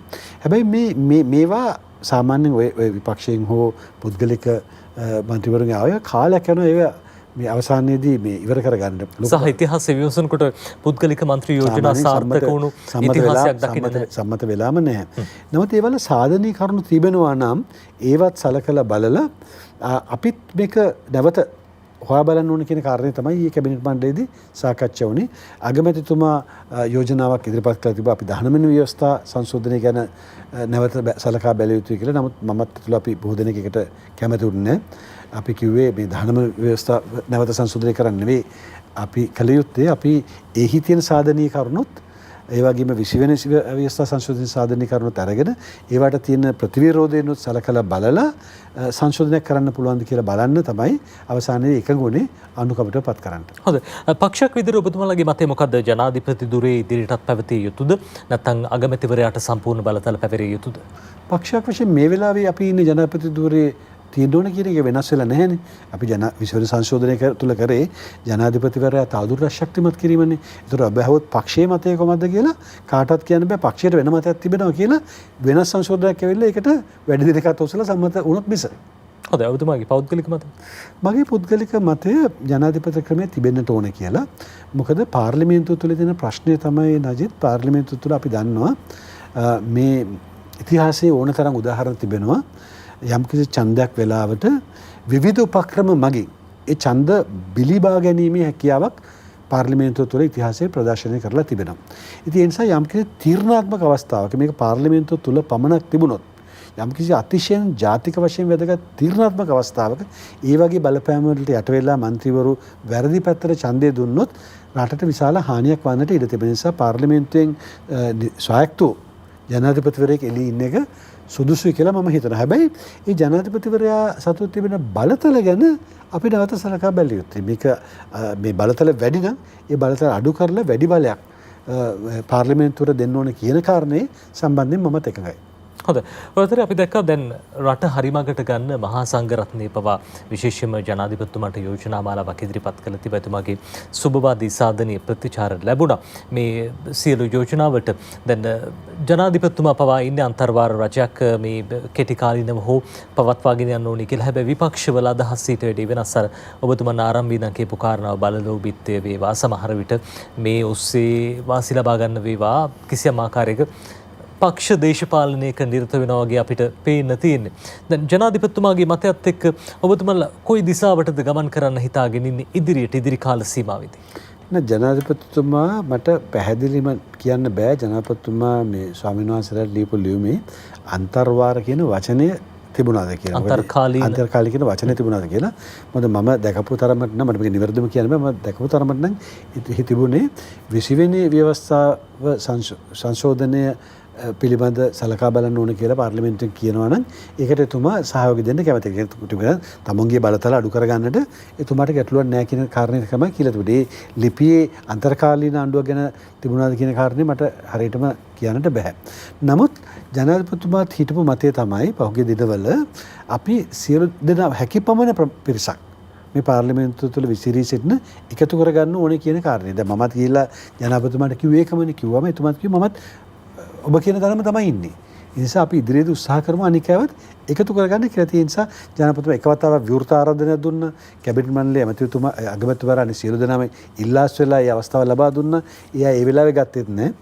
ඉතින් දැනුත් මම හිතන්නේ ජනාධිපතිතුමා සූදානම් ඒ අවස්ථාව ගන්න කැමති නම් ඒක ලබා දෙන්නට. අද මම ප්‍රවෘත්ති වල දැකපු විදිහට නම් නැවතත් ඒ වැඩේ කෙරෙන්නේ නැති බව තමයි පේන්නේ. මොකද ප්‍රධාන විපක්ෂයේ ප්‍රධාන කණ්ඩායම දැන් කියන එකට ඒයි කැමති නැහැ කියලා. ඒ මොනොත් සිද්ධ වෙන්නේ මේ රජයේම ශක්තිමත් කරලා පවත්වාගෙන යන්න. මොකද අවසානයේදී රජයක් තියෙන්න එපා රට පාලනය කරන්න. නැත්නම් රට අරාජික වෙනවා. රට අරාජික වුණොත් මේ තියෙන මහා විශාල අර්බුදයෙන් අපිට කිසිසේත්ම ගොඩ එන්නට බෑ. පසුගිය දින කිහිපයේදී එතුමා සමාජ මාධ්‍යවල අපි දැක්ක විවිධ පුවත් සංසරණය වෙන විශේෂම අගමැතිතුමා සම්බන්ධයෙන් එතුමා රෝහල්ගත කිරීමක් සම්බන්ධයෙන් මේ සමාජයේ අසත්‍ය පුවත් ප්‍රචාරය වෙනවා අපි දැක්කා. දැන් ඒවට පිළිතුරු ලබා දුන්නා අග්‍රාමාත්‍යතුමන්. එතුමන් සඳහන් කළා එතුමාගේ සෞඛ්‍ය තත්ත්වය ඉතාමත් යහපත් සහ එතුමා කියපු කාරණාව තමයි දැන් මේ අන්තර්වාර රජයක් හරි ඇති කළොත් එතුමා තමා අගමැතිකම දරන්නේ කියන කාරණාව දැන් මේ පිළිබඳ සමාජයේ විවිධ අදහස් පක්ෂ විපක්ෂ අදහස් මතුනා. ඔය අතරදී තමයි අද දවසේ පළාත් පාලන ආයතන නියෝජිතයන් මුණ ගැසුනේ අගමැතිතුමා නියත වශයෙන් සහතිකෙන්ම කියනවා එතුමන් අග්‍රාමාත්‍යතුරින් ඉවත් වෙන්නේ නැහැ කියලා. මොකද ඔබතුමාගේ මතය? අර බොහෝ පිරිසක් අපි දැක ස්වාධීන කණ්ඩායම් වලින් සඳහන් කරන කාරණාව අගමැතිතුමාට රජයට ඉවත් වෙන්න කියන විපක්ෂයෙන් වෙනවා අදහසක් කියනවා. ජාතික ජන බලවේගයේ තවත් මතයක් දරනවා. ඔබතුමන්ලාගේ පක්ෂයේ තවත් මතයක් දරනවා. දැන් නජිත් පළවෙනිම කාරණේ තමයි අපිට ශක්තිමත් ආණ්ඩුවක් තිබෙනවා නම් 113 ඉක්මවා යන පැහැදිලිවම අගමැතිතුමා ඉවත් වීමේ කිසිම අවශ්‍යතාවක් නැහැ නේ.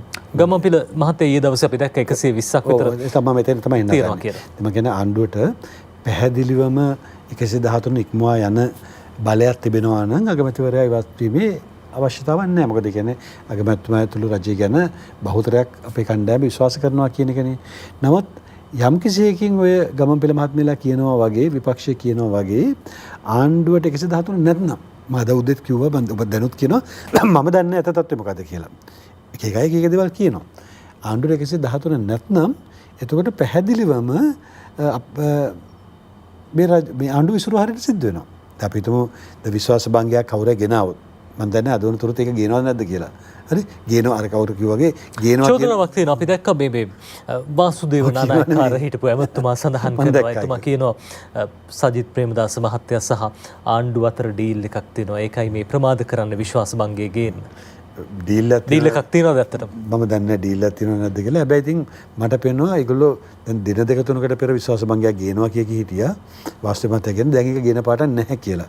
ගේන්නේ නැහැ කියලා මම හිතන්නේ සජිත් ප්‍රේමදාස මහත්තයා කියනවා මම දැක්කෙත් නැහැ. මම දැක්ක අද ඒගොල්ලන්ගේ අර පාගමනෙත් ඒගොල්ලෝ විශ්වාස භංගය ගැන කියනවා. මම දන්නේ ඇත්ත තත්ත්වය මොකද්ද කියලා. අපි හිතමු කවුරුව විශ්වාස භංගයක් ගෙනල්ලා අපිට රජයට 113 නැහැ කියලා කිව්වොත් ඒකට විශ්වාස භංගය අපි පෙරදුන කොහොමද අපේ ව්‍යවස්ථාව අනුව කැබිනට් මණ්ඩලය විසිරෙනවා. අගමැතිතුමා සහ සියලු දෙනාටම ඉවත් වන්න සිද්ධ වෙනවා ව්‍යවස්ථානුකූලව. ඊට පස්සේ බලන්න සිද්ධ වෙන ඊළඟට මොකද කරන්නේ? ඊළඟට කාටද බහුතරය තියෙන්නේ? සමහරට බහුතරය අගමැතිතුමාට වෙන්න පුළුවන් තියෙන්නේ. බහුතරය වෙන කෙනෙකුට වෙන්න පුළුවන් තියෙන්නේ.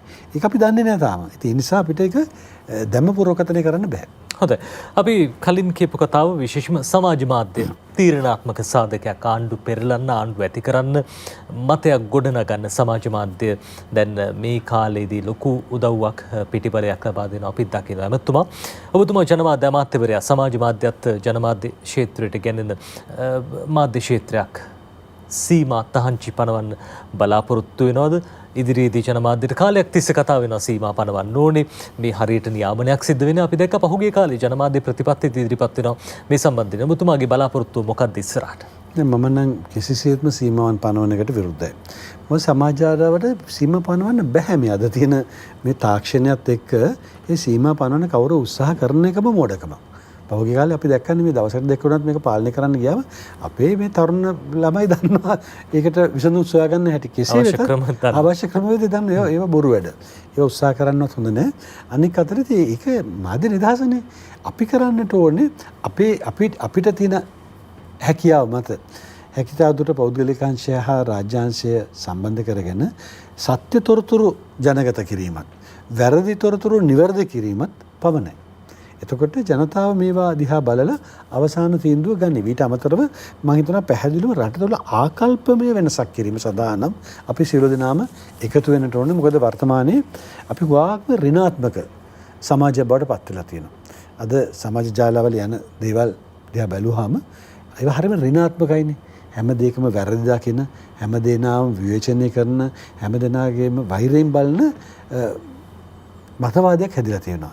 මම හිතනවා ඒක නිවැරදි කරලා පුළුවන්කමක් තියෙනවා නම් මේක ධනාත්මක පැත්තකට ගෙනියන්නට උත්සාහ කරන්න පුළුවන් නම් මාධ්‍ය සමග එකතු වෙලා ජනමාධ්‍ය අමාත්‍යවර වශයෙන් මම ඒක උත්සාහ කරන්න බලාපොරොත්තු වෙනවා. හැබැයි තහංචි දාලා නම් නෙවෙයි.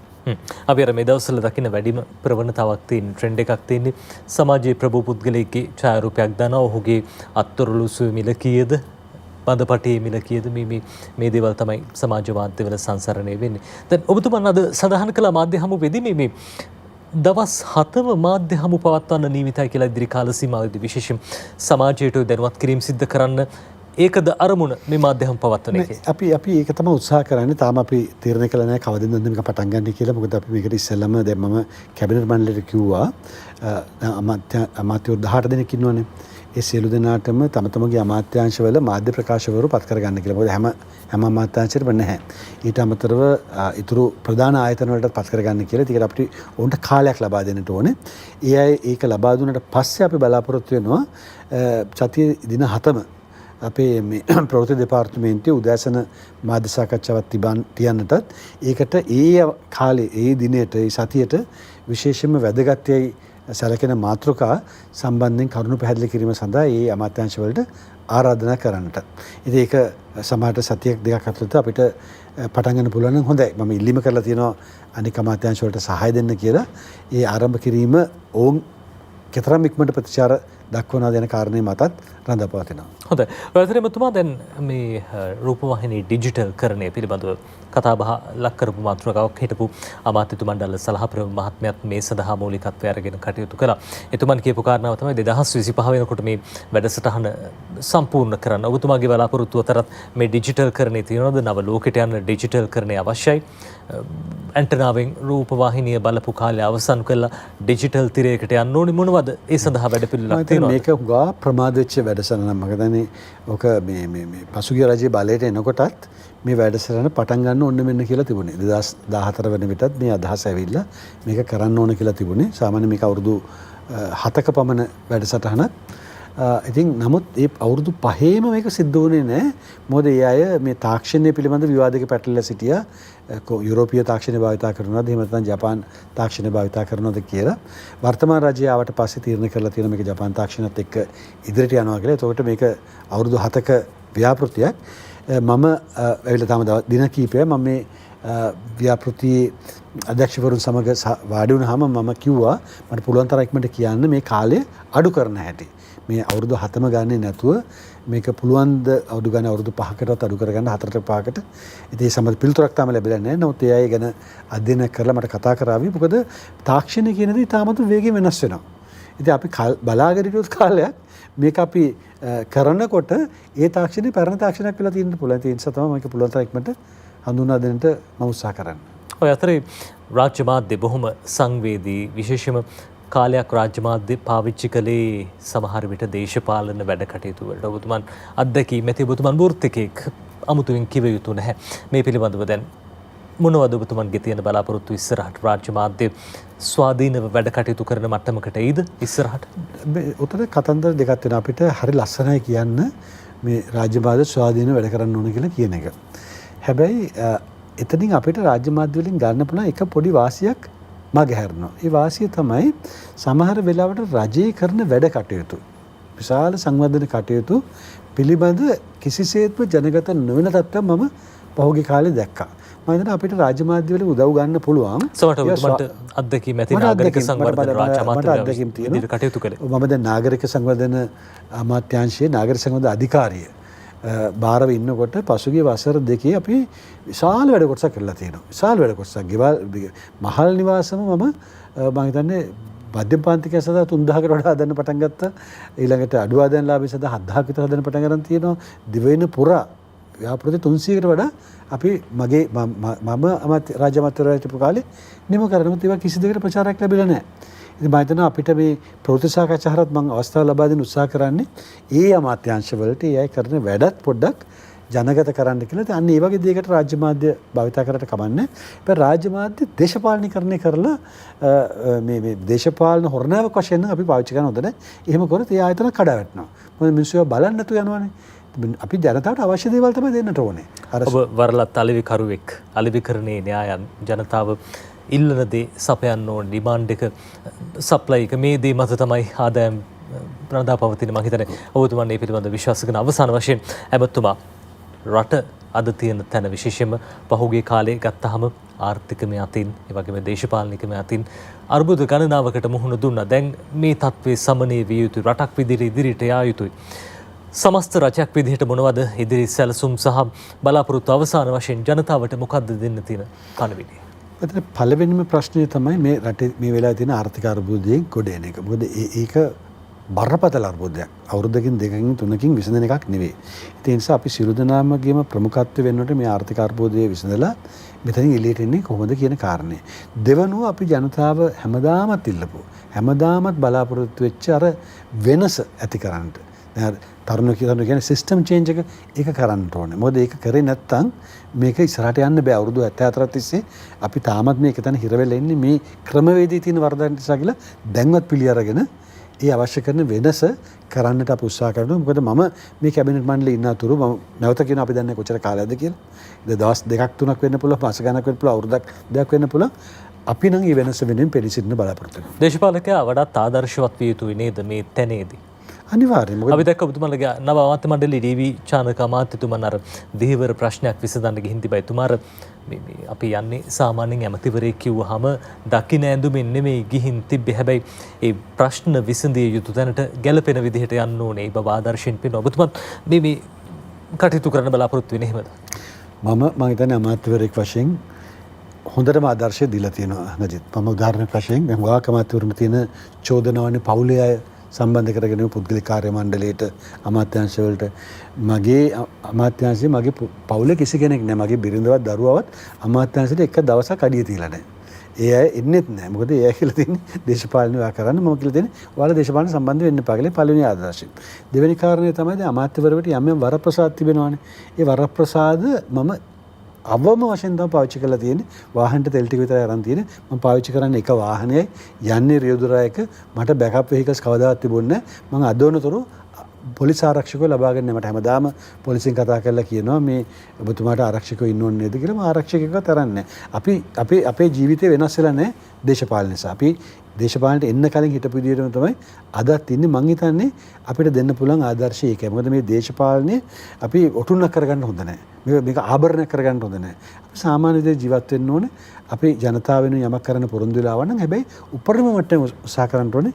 ඒ දේ කරන්න. ඉතින් ඒක කරන් තමයි මම උත්සාහ කරන්නේ. හොඳයි. ආදර්ශවත් දේශපාලනයේ සුපිරිසුදු දේශපාලනය රටට බොහොම වටිනවා. රටේ ජනතාව ඉල්ලන්නේදී අර එතුමා කියපු සිස්ටම් චේන්ජ් එක රටේ ජනතාව ඉල්ලනවා. ඒ සිස්ටම් චේන්ජ් එක දෙන්න, ඒ වෙනස දෙන්න රටේ දේශපාලකයන්ට හැකි වෙන්න කියලා අපි ප්‍රාර්ථනා කරනවා. බොහොම ස්තුතියි මතුමා. අපිත් එක්ක එකතු වුණාට ඔබතුමන් ජනමාධ්‍ය අමාත්‍යවරයා විදිහට ITN මාධ්‍ය ජාලයට පැමිණි ප්‍රථම අවස්ථාව මීට පෙර අවස්ථා ගණනාවකදී පැමිණි. හැබැයි ජනමාධ්‍ය අමාත්‍යවරයා විදිහට ප්‍රථමයෙන් පැමිණියේ ITN මාධ්‍ය ජාලයට. බොහොම ස්තුතියි. අපිත් එක්ක එකතු වුණාට අද තීරණයේ සජීව සංවාදයට. බොහොම ස්තුතියි. හොඳයි හිතවතුනි, අපි ඔබේ නිවසෙන් සමුගන්න සූදානම්. අපි ඔබට ප්‍රාර්ථනා කරන්නේ ජයග්‍රාහී වාසනාවන්ත හෙට දවසක් බලාපොරොත්තු දල්පා ගැනීමු. රටේ අනාගතය වෙනුවෙන් ආර්ථිකය සරි කරන්නට රටේ දේශපාලන නායකත්වයට මහජන නියෝජිතයන්ට හැකියාව ලැබෙන්න කියලා ප්‍රාර්ථනා කරන අවසාන වශයෙන් රටක් විදිහට අපි සියලු දෙනාම ඉදිරියට ගමන් කරමු. එසේනම් අපි සමුගන්නවා යලිත් ඔබ මුණ ගැහෙනවා මීළඟ තීරණයේ සජීව සංවාදයේ සමකින් ලබන අඟහරුවාදා දවසේ රාත්‍රී 10:25ට. ඔබට සුබ රාත්‍රියක්.